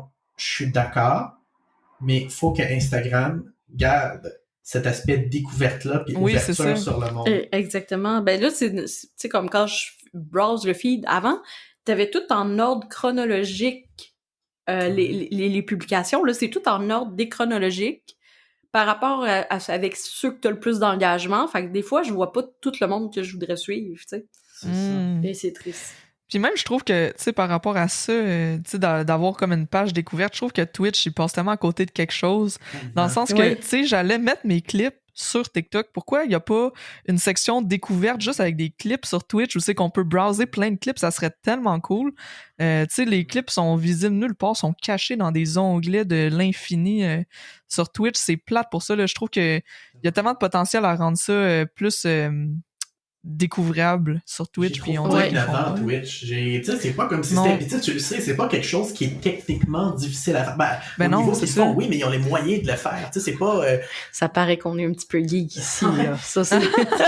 Justement, tu sais, comme tu sais, avant de justement, tu sais, comprendre la programmation, comprendre comment, tu sais, justement, un logiciel ou une page web était faite, moi, à chaque fois, je me disais, tel feature sur tel truc est pas fait parce que c'est sûrement tellement compliqué. Puis là, tu sais, rendu à chaque fois que je vois quelque chose, je me dis, mais pourquoi ils font pas ça? C'est tellement simple. Puis nous, c'est plus simple qu'on pense rajouter ce genre de feature-là, surtout avec les moyens qu'ils ont, là. C'est... Puis, tu sais, nous-mêmes, justement, chez nos médias Agence Marketing Web, on a une compagnie qu'on bâtit on the side. C'est à moitié public, fait que j'en parle, justement, qui est une compagnie de logiciels où est-ce qu'on développe un logiciel pour permettre, je vais pas aller plus loin que ça parce que c'est encore semi-secret, pour permettre de faire la gestion d'entreprise à partir d'un logiciel qui gère tout. À chaque fois qu'on rajoute un nouveau feature, qu'on travaille sur quelque chose, on se dit « Mais pourquoi les autres compétiteurs l'ont pas fait? C'est tellement évident! Mais pourquoi donc? » Moi, éventuellement, je veux rajouter des stories à notre logiciel. Des stories corporatifs, genre de qu'est-ce qui se passe dans le bureau. Exact, que tu partages avec tes clients, ce serait un genre de LinkedIn, mais le fun. Exactement. Mais LinkedIn est rendu avec des stories, où il va être rendu avec des stories. C'est un prochain feature qui parle, mais bon, tu sais, ça, j'ai bien hâte de voir. Ouais. Ah ouais, j'aime LinkedIn, mais j'ai l'impression de pas avoir assez un balai dans le cul pour avoir une discussion là-dessus. Genre, comme je suis trop le fun pour LinkedIn. J'essaye. Mais regarde qu'est-ce que Gary Vaynerchuk fait avec LinkedIn, puis je te le dis, c'est le fun. Ouais. C'est juste que le Québec est pas prêt à ça encore. Non, c'est ça. Puis moi, tu sais, je suis moins corporative, puis tout sur LinkedIn que beaucoup de gens. Ouais. Les gens me regardent un peu de travers. Genre. Ouais, c'est ça. J'ai l'impression de me faire snobber sur LinkedIn parce que je suis pas comme bonjour Madame XYZ, Monsieur XYZ. La présence est pour vous aviser que nos bureaux sont ouverts aujourd'hui. Je sais pas. Mais j'aime l'idée de LinkedIn, c'est la communauté, je trouve, qui est trop comme pognée, genre, pis dès que tu dis de quoi d'un peu de travers, ils sont comme genre, oh, mais le professionnalisme, pis c'était comme, hey, we can do business and have fun at the same time. C'est ça que nos clients savent, tu sais. Ils savent qu'on peut avoir du fun, là, tu sais, je veux dire, on apporte nos clients en chicha, sur des bateaux, all the fucking around the world, genre, c'est fucking cool, là, comme, we can do business and have fun en même temps. Oh, je perds mon français. C'est l'autre chose, on peut. Quand je me mets en mode corporatif, je parle mon classe anglophone. Exactement. Mais non, c'est ça, tu sais, je veux dire. Puis ça, c'est une chose, justement, je pense que le monde de Twitch, puis le monde du web qui croise de plus en plus le monde réel, tu sais, le monde réel, justement, puis les outils technologiques nous permettent d'avoir de plus en plus de fun en étant corporatif, en étant tu sais, c'est plus comme c'était avant. C'est pas comme c'était avant. Exactement. Et ça fait 1h20. Ah, déjà? Déjà 1h20. Non, mais on a trop de plaisir à parler avec Madame Zoom. Quand est-ce qu'on fait un stream? Je prends celui de Simon. On fait une blague. On se fait un stream ensemble. Et on parle de trucs et tout. Non, écoute, on va aller prendre un café IRL, comme on dit dans le monde de GTA et du gaming. C'est ça, IRL, exact. Oh mon Dieu. Oh, ça fait penser. Face Valaz. Oh oui, il y a un gars sur le stream, c'est tellement drôle. Genre, il a dit qu'il allait venir me casser la gueule IRL. Ça, c'était tellement drôle. Oh parce qu'il était fâché de quoi sur l'air. On a fait de la merch sur son dos. Oui, on a fait... Il sortait des quotes genre de fou, genre je vais genre défoncer mon mur, je vais venir te tuer, je vais prendre... C'est un gars qui est en France. Il était fou, il était colérique. Je te pisse à la gueule. Oui, il disait ça. Le gars était tellement colérique. Ça, c'est tellement drôle, OK? Tellement drôle. Le gars était comme... mais méga colérique parce qu'il est même pas mon personnage, OK? Puis, qu'est-ce qu'on a fait? C'est que maintenant, on a fait de la merch tellement que mon monde trouvait ça drôle. Qu'est-ce qu'il faisait? Et puis, c'est la merch que le plus vendue. Wow. C'était toute la merch avec ses quotes à lui. Je fais 50 pompes. Oui, à un moment donné, il disait, je vais venir te péter la gueule parce que je vends de la weed IRL puis je fais 50 pompes, genre, comme tu peux pas jouer avec moi. Puis moi, j'étais comme, ding dong, bring it on, genre. Je me dis, prends l'avion, ça va te coûter trop cher. Après ça, tu vas avoir un dossier criminel international. Ah, c'est ça, tout le gars me disait, genre, je vends la weed IRL. Moi, je suis un vrai my je te jure, ça a été... C'était pas j'habite dans la cité oui, aussi? J'habite dans la cité, je fais 50 pas. Le mur, c'était... Putain, j'ai défoncé mon mur. Oh mon Dieu! Mais il y a quelque chose avec les Français, tu sais, ils ont tellement pas les mêmes expressions que nous que quand ils viennent nous insulter, je trouve que c'est tellement drôle, là. Puis eux, ça les fâche qu'on trouve ça drôle, mais tu sais, c'est tellement pas des trucs que nous, on dit, là. Fait que quand vous nous insultez avec vos affaires, c'est comme, oh my god, c'est drôle, là. Tu sais, genre, qu'est-ce qui est tellement drôle, c'est que j'ai fait des arts martiaux pendant des années, puis tu sais, ce que j'aimais le plus, c'était justement ce qu'on appelle le sparring, c'est le genre de combat de pratique. Puis je suis comme, j'ai dit, d'autres, si tu veux venir te battre, moi j'ai pas de problème. Tant que c'est dans un cadre sportif, contrôlé, qu'il y a un ref, j'aime les arts martiaux, puis les arts martiaux mix, puis j'aime ça. Fait que quand quelqu'un me dit, genre, je vais te péter la gueule sur Internet, parce qu'en tant que gars, ça arrive une fois de temps en temps, tu sais. Puis moi, je suis comme, je suis partant, tant que c'est dans un cadre sportif et contrôlé. Puis je suis vraiment partant. Puis là, la personne est fâchée. Puis la personne est fâchée, puis je suis comme, d'autres, je suis sérieux. Si t'as vraiment envie de taper sur moi, mets des gants, on met un mouthpiece, j'ai une place ou deux, là, où est-ce qu'on peut arranger ça. Puis je connais une ou deux personnes qui peuvent professionnellement faire le ref là-dessus. Donc, je suis partant, on va le streamer, puis ça va faire des vues, ça va être écœurant. Puis à chaque fois, il back off. Il y en a pas un qui me dit oui. Et au moins, ça, sur le web, je suis sur le web depuis que j'ai comme 8 ans. J'en ai 28. Bientôt 29. Fait que ça fait 20 ans que je suis sur le web. Puis il n'y en a pas un qui a accepté mon invitation. Ça fait toute leur taf, ça fait tout, je vais te péter la gueule. Puis moi, je suis partant, voilà les règles. Puis à chaque fois, comme, mais c'est pas pour vrai. Puis c'est comme, dude, si tu veux, genre, te battre dans une ruelle, à point nu, c'est non. Ça, c'est des affaires pas intelligentes. C'est une histoire pour se faire mal. S'embarque aussi sur un sujet qu'on a vu l'année passée avec des YouTubers, tu sais, qui partaient des combats de boxe. Ah oui, ouais. Tu sais, c'est parti d'une chicane, justement, d'Internet, là, tu sais. Ça a été un phénomène. Ça a été un phénomène. Sur le web, là. Là, tout le monde veut boxer sur le web, tu sais, fait que... Mais tu sais, des invitations à boxer avec d'autres. Tu sais, j'aime mieux ça personnellement, j'aime mieux ça qu'un combat de rue, puis en même temps, ça montre aux jeunes un esprit sportif. Tant que c'est bien fait, c'est qu'il n'y a pas trop de trash talk. Exactement, eux autres, ils étaient... fait sportivement. Exactement. T'en penses quoi de ça? T'as-tu suivi un petit peu ça, justement? Tu sais, les Logan Paul versus KSI, puis Jake oui, Paul ben, c'est sûr. C'est sûr, j'ai suivi ça, mais moi, je pense que c'est des stunts, tu sais, marketing, là, dans le sens que c'est des faux beefs. On se fait un rap battle où c'est qu'on se diss, mais tu sais, c'est tout... tu sais, dans la vraie vie, je suis sûr qu'ils saillissent pas de même pour vrai, puis c'est juste des pour faire des vues, là. Tu sais que ça fait comme un cercle de vues parce que là, OK, lui, il a fait son rap, je vais aller écouter le rap de l'autre, après ça, ils vont se battre en boxe, c'est tellement cool, je vais payer pour le voir en live. Tu sais, fait que c'est genre full marketing, là, c'est cool. C'est des stunts PR. Je pense qu'il y a une grosse partie de ça. Je pense qu'il y a un petit étincelle qui est vrai qui démarre ça, mais après, une fois dans le processus, tu peux pas négocier avec un pilote, puis l'équipe de un pilote, puis bâtir de quoi de si gros en haïssant réellement quelqu'un. Ben non, c'est sûr. Là, non, c'est ça. C'est souvent les fans qui réagissent aussi, tu sais, qui viennent te protéger, puis tout ça, puis tu sais, on ça bâtit des solides communautés. Exactement. Tu sais, mettons, genre, ça t'es-tu déjà arrivé comme que quelqu'un live t'insulte, sûrement, tu sais, sur ton stream, et que là, tu sais, t'as une armée de followers qui s'en vont après, puis te le traquent. Ben oui, puis tu sais, entre streamers, ça arrive, là, ça, là, pis c'est ça qui fait des gros dramas dégueux, là, de Twitch, là, c'est... puis il y a du monde qui finissent par se faire ban avec ces affaires-là, c'est... à se tenir loin, là, puis à faire attention, là, puis ça fait partie... du rôle d'un streamer de justement gérer sa communauté parce que tu sais, t'as pas envie d'avoir l'air de la personne qui bad rate un petit streamer ou peu importe, tu sais, ça peut avoir des gros impacts, là. Puis Twitch, ils permettent pas ça, là. C'est dans les TOS, puis tu peux te faire ban facile si tu fais ça, là. C'est totalement justifié. Et exactement. Puis, ben moi, là, j'aurais une dernière question pour... Simon, après ça, ta dernière question. Mais là, moi, ma dernière question, mettons là, que demain matin, je suis une jeune fille de 16, 17, 18 ans qui aimerait ça parce que je t'admire beaucoup, tu sais, streamer, puis tu sais, d'aller sur la communauté Twitch, puis tout ça, là. Ça serait quoi les meilleurs conseils que tu aurais à donner? Oh mon Dieu. Ben, les meilleurs conseils, c'est premièrement avoir du fun parce que je trouve que c'est facile de se perdre dans les chiffres sur Twitch puis de se comparer puis tout ça. Puis, tu sais, d'essayer de... C'est sûr c'est important de regarder les statistiques puis d'essayer de progresser puis de s'améliorer soi-même, mais il faut pas se perdre là-dedans parce que c'est important d'avoir du fun parce qu'après ça, tes viewers vont voir que t'as pas de fun. Ça, c'est un des premiers conseils, mais de juste commencer, de juste streamer, peu importe ton équipement que tu as en ce moment, peu importe quoi. J'ai déjà vu quelqu'un streamer, OK, la personne, elle avait pas de carte de capture ou pas de moyen de streamer de son ordinateur.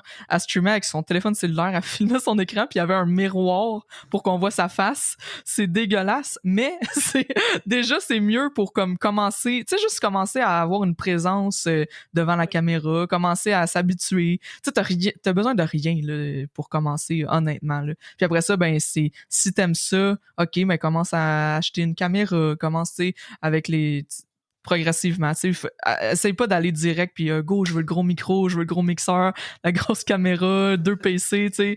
Non, le fais juste commencer puis sois toi-même aussi. C'est comme barrière d'entrée, ils disent je peux pas parce que j'ai pas l'équipement. Ben c'est ça. Exactement ou exact. Je peux pas, j'ai pas d'audience. Moi je me suis déjà fait dire ça, mais tout le monde commence de zéro. Tout le monde commence à zéro puis tu sais il faut commencer quelque part puis c'est justement en streamant que tu deviens bon puis que tu deviens plus à l'aise puis que tu deviens plus le fun à regarder puis que tu commences à OK mais ces genres de jeux là finalement j'aime ça streamer ça, les autres j'aime pas ça. Puis aussi, tu sais, parce que ta question c'était axée surtout pour les jeunes filles, tu sais, restez vous-même là. Honnêtement, t'as pas besoin d'être une fille qui hyper sexualisée, qu'on voit tes ta craque ou peu importe, parce que je sais qu'il y a beaucoup de filles Il y en sur a Twitch beaucoup, oui. que quand ils font ça, ils se disent « Hey, je vais me montrer un peu, je vais avoir plus de dons, puis tout ça », mais honnêtement, c'est souvent éphémère, puis ça va pas bâtir des belles communautés le fun. Tu sais, soyez vraiment vous-même, puis ça, c'est le plus gros conseil que je peux donner. Puis il y a de la place pour tout le monde sur Twitch, honnêtement, puis ça peut juste jouer à votre avantage si vous êtes différente, si vous avez quelque chose de nouveau à proposer qui fait en sorte que vous vous démarquez des autres filles, que vous démarquez des autres streamers en général, là. Ouais, Super. ce serait mon conseil. Merci pour la belle réponse. C'est vraiment intéressant. Puis je pense qu'il y a beaucoup à apprendre de ça. Je pense que tu as vraiment tellement tout dit puis bien condensé. Moi, ma dernière question pour toi sur ce podcast-là, c'est, tu parlais un peu plus tôt, tu commençais à faire des partenariats avec des marques, il y en avait de plus en plus. C'est le fun, puis ça se passe.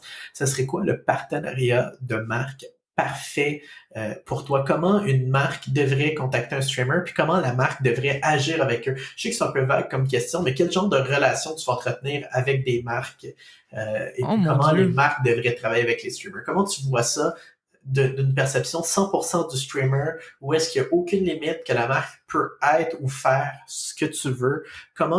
Qu'est-ce que les gens de PR des marques ou les agences de PR qui travaillent avec les marques devraient prendre comme note pour justement bien travailler avec les créateurs de contenu web, plus précisément les streamers? Premièrement, je pense que c'est de laisser de la liberté, parce que quand tu arrives avec beaucoup de contraintes, comme par exemple, OK, il faut que tu streames absolument 2h30 avec tel layout, telle affaire, tu sais, je comprends qu'ils ont besoin d'avoir certains trucs qu'ils veulent qui arrivent pour leur publicité, sauf que en mettant beaucoup de barrières comme ça, mais ça vient brimer un peu la créativité. Puis si tu as envie de travailler avec un créateur, c'est que tu dois aimer un peu qu'est-ce qu'il fait, c'est d'aller voir un peu ses autres streams, puis tout ça pour voir, OK, c'est vers quoi qu'on s'enligne avec cette personne-là. Puis en lui laissant la liberté, au moins, ça lui permet de... Parce que le streamer va savoir qu'est-ce que sa communauté elle aime, qu'est-ce qui va fonctionner avec ses gens. Puis s'il y a trop de contraintes, ça a l'air fake. Comme par exemple, là, dans un des sponsorships que j'avais reçus, il y avait des phrases à lire, tu sais, puis tout ça. Fait que c'est comme, si je dois dire, tu sais, exactement mot pour mot ces choses-là, ça va avoir l'air vraiment faux. Authentique, mais ouais. Et exactement, c'est que ça serait une des premières choses. Aussi, tu sais, je trouve que ce qui se marie bien avec le stream, c'est quelque chose qui est plus long terme, parce que ce qui arrive, c'est que un stream, c'est tellement éphémère puis tellement rapide que si on fait juste une apparition dans un stream d'un produit, ça va avoir moins d'impact que si c'est fait sur une plus longue période de temps, comparativement à, comme par exemple, tu sais, sur Instagram, c'est plus un post, puis là, les personnes vont les voir, puis il y a le code, puis tout ça, puis ça va être vu sur une longue période, exact. Sur Twitch, c'est si t'étais pas là au moment que j'ai parlé du truc, ben tu l'auras pas vu. Fait que c'est pour ça que je trouve que sur Twitch, c'est plus intéressant d'avoir des partenariats long terme, où ce que, par exemple, je sais pas, le produit ou la chose en question, elle va être discutée, tu sais, plus au courant des streams, puis que ça se marie bien avec le contenu, là. Ben oui, ça serait... J'aime tellement ce que tu viens de dire, parce que c'est exactement mot pour mot ce qu'on passe nos journées à répéter aux marques. J'adore ça. Exactement. C'est pas des blagues. Tu te dis mot pour mot, de la même manière qu'on le dit. Parce que de notre côté, on l'a vu du côté agence et du côté créateur de contenu, puisqu'on a déjà été là, ça a déjà été notre gig à temps plein. Puis tellement de fois, justement, on a vu des marques qui arrivaient justement avec des campagnes en canne préfaites, où est-ce qu'il fallait dire des choses précises, copier des bouts de texte précis dans des billets de blog ou d'Instagram. Et puis plus souvent qu'autrement, on disait ça marchera pas, c'est désagréable pour tout le monde. Exactement. Et puis les campagnes qui ont le mieux marché, c'est sûr, autant pour nous que qu'on pour a nos été clients, libre. nos médias, c'est sûr qu'on a été libre. Et puis qu'est-ce qu'on dit toujours aux marques, et puis qu'est-ce qu'on disait toujours aussi en tant que créateur de contenu, c'est que la personne qui connaît le mieux son audience, c'est le créateur de contenu. Ouais. Et puis de faire affaire avec lui te permet littéralement d'avoir cette consultation-là gratuite. Moi, je pense que la première phrase pour une marque qui travaille avec un créateur de contenu, c'est « Hey, Madame Zoom, qu'est-ce que ton audience aimerait de nous? Qu'est-ce qu'on a envie de nous? Qu'est-ce que t'en penses, toi? » Puis là, après, avec cette discussion-là ouverte, trouver un deal, trouver un accord, trouver une discussion sur qu'est-ce qu'on pourrait faire. Exact. Parce que, puis une des trucs, on dirait que c'est sur Twitch, je sais pas pourquoi, mais les marques aiment ça, décider du layout du stream. OK, il va avoir mon icône là, avec après ça, ton jeu va être en petit ici, mais c'est que l'affaire, c'est que c'est laid. Souvent, Oui, on dirait c'est qu'ils ont ça. jamais regardé des streams, puis là, tu vois presque pas le jeu, puis tu vois la publicité en groupe, c'est comme, ça marche pas, là, ça va être horrible. Non, Là. ça Les gens clash, vont voir puis ça, ça va t'as les l'air vendu. fâcher, là. Ben C'est oui, ça. Exactement. Tu sais, La c'est pas ça que discussion t'as envie devrait de... comment tu penses qu'on peut intégrer notre image de marque à ton layout puis à ta marque Oui. à toi? On pourrait l'intégrer Exactement. dans un stream ou deux, ça serait le fun. Toi, Exactement. comment tu aimerais Exact. faire ça? Ou on t'offre un coton ouaté jaune, parce que tu portes tout le temps un coton ouaté jaune quand tu streams, Avec notre marque. avec notre marque. Exact, Ça ça serait pourrait être vraiment ça. été écœurant. Mais c'est Mais, ça, il y a tu sais- des façons d'intégrer que ça va bien se marier. Puis, parce que si tu arrives justement avec des trucs préfaits, l'audience va pas être contente. Tu sais, puis c'est Non, pas ça c'est le ça. but. Tu veux vendre quelque chose à l'audience. Fait que Ben, il c'est faut qu'elle être sûre qu'elle l'embarque puis qu'elle ait du faut que fun ce à soit voir ce qu'elle voit. naturel, là. faut que ce soit sincère, puis faut pas que ça ait l'air Exact. forcé. Faut pas que ça ait l'air que quelqu'un derrière de toi qui te prend en otage qu'un gun pas été sur Exact. Bon, bonjour. Aujourd'hui, je suis sponsorisée par Madame Zoom. Ce podcast est... ouais, fait que... ouais. Non. Ouais, non, c'est ça. Fait que génial. Madame Zoom, vraiment, merci. Merci d'avoir été Merci sur le de m'avoir podcast. invité. C'était super Ben, le fun. plaisir. Puis ben moi, genre, comme je t'ai dit, on va aller prendre un café, puis je pense que je vais me partir une chaîne Josiane Twitch. Bilac, on s'appelle déjà. Mais certain. vraiment? Non, mais je vais me partir une chaîne Twitch sur un total autre domaine. Mhm. Puis je pense que ça peut attirer bien les curieux, tu sais, sur tout ce qui est marketing web. Des fois, j'ai Justement. envie de faire ça, mais j'ai tout le temps l'impression que genre qu'il n'y a pas cette tendance sur toi. Puis Tu pourrais être curieux, tu sais, des fois répondre ouais. aux questions de ceux, justement, tu sais, qui veulent se partir un stream. Puis tu sais, du côté, je pense, créateur de contenu plus que marketing, genre Ouais. entreprise. Tu sais, tu Mais aux comprends? États-Unis, il y en a qui ont lancé leur stream comme ça, là, comme Harris Eller, là, c'en est un qui s'est lancé avec ce branding-là, le Je branding note. justement d'aider les autres streamers. Il y a aussi une chaîne YouTube que ça s'appelle Alpha Gaming. Je vous enverrai ça après. Ouais. Oh, ben Puis super. lui, dans le fond, c'est ça son branding, c'est d'aider les autres streamers, les autres créateurs de contenu. C'est surtout axé sur Twitch. Puis il a parti de rien, puis maintenant il fait du 1000 vues sur Twitch. Là, c'est impressionnant. Oh my God, wow. Puis tu sais, il est full sponsorisable, là, je sais pas si ça se dit, mais dans le sens que tu sais, après ça, il y a plein de marques là, qui se lancent dans des trucs de gaming là, comme Elgato ou les trucs de GoXLR. Fait que, Oui. tu sais, honnêtement, c'était vraiment du bon contenu. Puis il n'y a pas ça encore en français. Fait que On va aller c'est prendre le peut-être marché, quelque sinon. chose. On Exactement. pourrait appeler ça, tu sais, comme un stream à part, Wi-Fi Café Ambition. Ouais. Tu sais, genre, puis que c'est comme un peu la continuité de notre podcast, mais Ouais. live une fois semaine. Tu sais, genre, comme Ouais. on jase l'épisode qu'on vient d'écouter, ou on écoute le podcast avec les gens, tu sais, genre, comme un event, quelque chose comme ça. On va mixer ça. Ça pourrait être vraiment intéressant. Puis avoir des streamers comme Madame Zoom qui viennent parler, puis échanger sur leur... Ouais. Fait que ça pourrait être vraiment... Ouais, tu sais, donc, comme faut un- faire ça comme un cheveu hebdomadaire. Ouais, exactement. On va c'est passer à pas quelque le fun. chose. Mais, Bon, fait que je vais il y a prendre du fun. 5% de l'idée. Non. Non. Écoute. Si je suis capable d'avoir des partenariats et tout à chaque fois qu'on va avoir un sponsor important, tu sais, un sponsor important, c'est comme on parle de 1000$ et plus, moi je m'engage, on va se faire un contrat, puis je vais te donner 5%. Tu veux 5%, je te le donne. Tu peux pas avoir un contrat si t'as pas un deal de l'autre partie, fait que c'est compliqué. Ouais, c'est ça. Tu peux témoigner de tes bonnes intentions de le faire si matière à faire un contrat. Il y a- Exact, c'est vrai. Simon vient de faire un cours à Harvard Ouais, c'est sur la ça, loi. son cours fait de que- Harvard. Oui, c'est ça. Ça sort. Mais tu sais pourquoi, justement, je vais revenir, ça, c'est vraiment drôle, c'est parce que justement, j'étais sur LinkedIn, puis j'étais allé de me faire snobber, parce que moi, j'ai pas de grosses études, je suis vraiment genre School of Life, dans le sens que j'ai un secondaire 4, puis un DEP, puis j'ai tout appris sur Non, le mais tas. t'as aussi fait des formations à l'extérieur. Mais tu sais, rien d'académique ou oui, académique, mais pas du parcours traditionnel, genre cégep université, mais j'ai une tonne de formation de niveau universitaire, mais j'avais rien d'officiel. Puis là, j'étais un peu en crise parce que, genre, il y a tellement de fois que tu dis, à quelle université as-tu été? Oh, mon Moi, puis Dieu. des affaires de même, genre, puis je tombe beaucoup sur LinkedIn. Je me faisais juger à cause de mon secondaire 4, entre autres. Puis là, j'ai fait comme fuck des shit. Je vais sur edX, justement, edx.org. Il y a plein de cours universitaires qui sont gratuits. Puis là, je les enchaîne. Puis je les mets sur mon LinkedIn. Puis je suis comme, putain, vous autres. Puis tu me fais penser à quelque chose en disant ça, tu sais, parce que souvent, il y a du monde qui m'approche puis qui sont comme moi, je veux être streamer plus tard, j'ai envie de faire ça de ma vie, mais honnêtement, c'est faisable de travailler puis d'avoir ça à côté. C'est 100% faisable. Puis tu sais, s'il y en a qui veulent se lancer là-dedans, là, cancellez pas votre vie au complet pour streamer, tu sais, faites ça à côté, puis après ça, vous verrez, là. Tu sais, pour ma part, je pourrais en vivre, mais pourquoi je le ferais, dans le sens que ça m'empêche en rien de travailler en plus, puis ça m'ouvre d'autres horizons. Si t'es bien opté et que t'as du fun, pourquoi te priver de Exactement. ça? Fait que, tu sais, je pense que qu'est-ce que je dis souvent aux gens, parce qu'il y a tellement de gens qui disent, je vais quitter ma job, puis après, je vais commencer à c'est streamer. ça, c'est comme commencer avant, puis après, tu sais, ça se fait, là, surtout, tu sais, streamer, c'est un loisir, là, pour moi, là, ça devient, c'est sûr, ça devient que un loisir qui rapporte de l'argent, mais honnêtement, partez ça pour le fun, puis ça, à la place de gamer tout seul, vous gamez sur Twitch, puis à un moment donné, vous verrez où c'est que ça va vous mener, puis l'effort que vous avez envie de mettre là-dedans, mais lâchez pas toute votre vie pour streamer, parce qu'il y en a tellement là, qui font ça, puis que ça va nulle part, puis après ça va impacter ton contenu même, parce que tu vas dire je ferai pas un risque de jouer à un autre jeu qui prenne pas, parce que là j'aurai pas assez de revenus, je vais perdre des viewers, je vais perdre des subs, puis ça vient impacter ton contenu 100%, ça vient mettre du stress pour rien. Ben oui.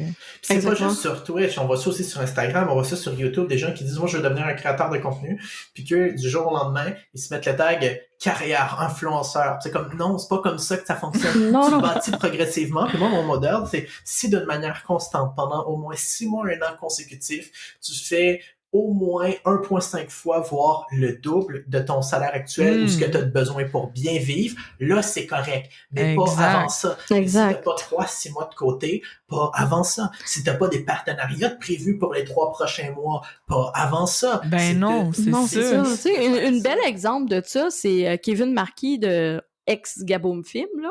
Tu sais, que lui, il était policier, puis du moment que, tu sais, la vidéo « Fuck yo », là, tu sais, genre les Italiens, tu sais, qui a pogné, puis qui se faisaient reconnaître partout, puis là que, tu sais, YouTube a vraiment embarqué, c'est là qu'il a lâché sa carrière de policier, mais tu sais, il a attendu. Il a dit, ça m'a fait peur, même si, tu sais, il y avait les statistiques, tu sais, ça crée aussi une anxiété, tu sais, je veux dire... Puis, tu sais, c'est aussi, est-ce que t'es capable de gérer les deux, tu sais, du moment où c'est qu'il n'y a aucun avant... Tu sais, comme par exemple, moi, je vais pas streamer dans le jour de toute façon, l'audience, c'est le soir. Fait que qu'est-ce que je ferais d'autre dans le jour de toute façon? Tu sais, OK, c'est sûr, je pourrais faire du YouTube, je pourrais faire plus de TikTok, mais ça m'aiderait pas tant que ça dans mes revenus de sacrifier comme ma journée pour l'investir à 100% dans la création de contenu. Fait que tu sais, du moment que un n'empêche pas l'autre, pourquoi ne pas continuer les deux, tu sais?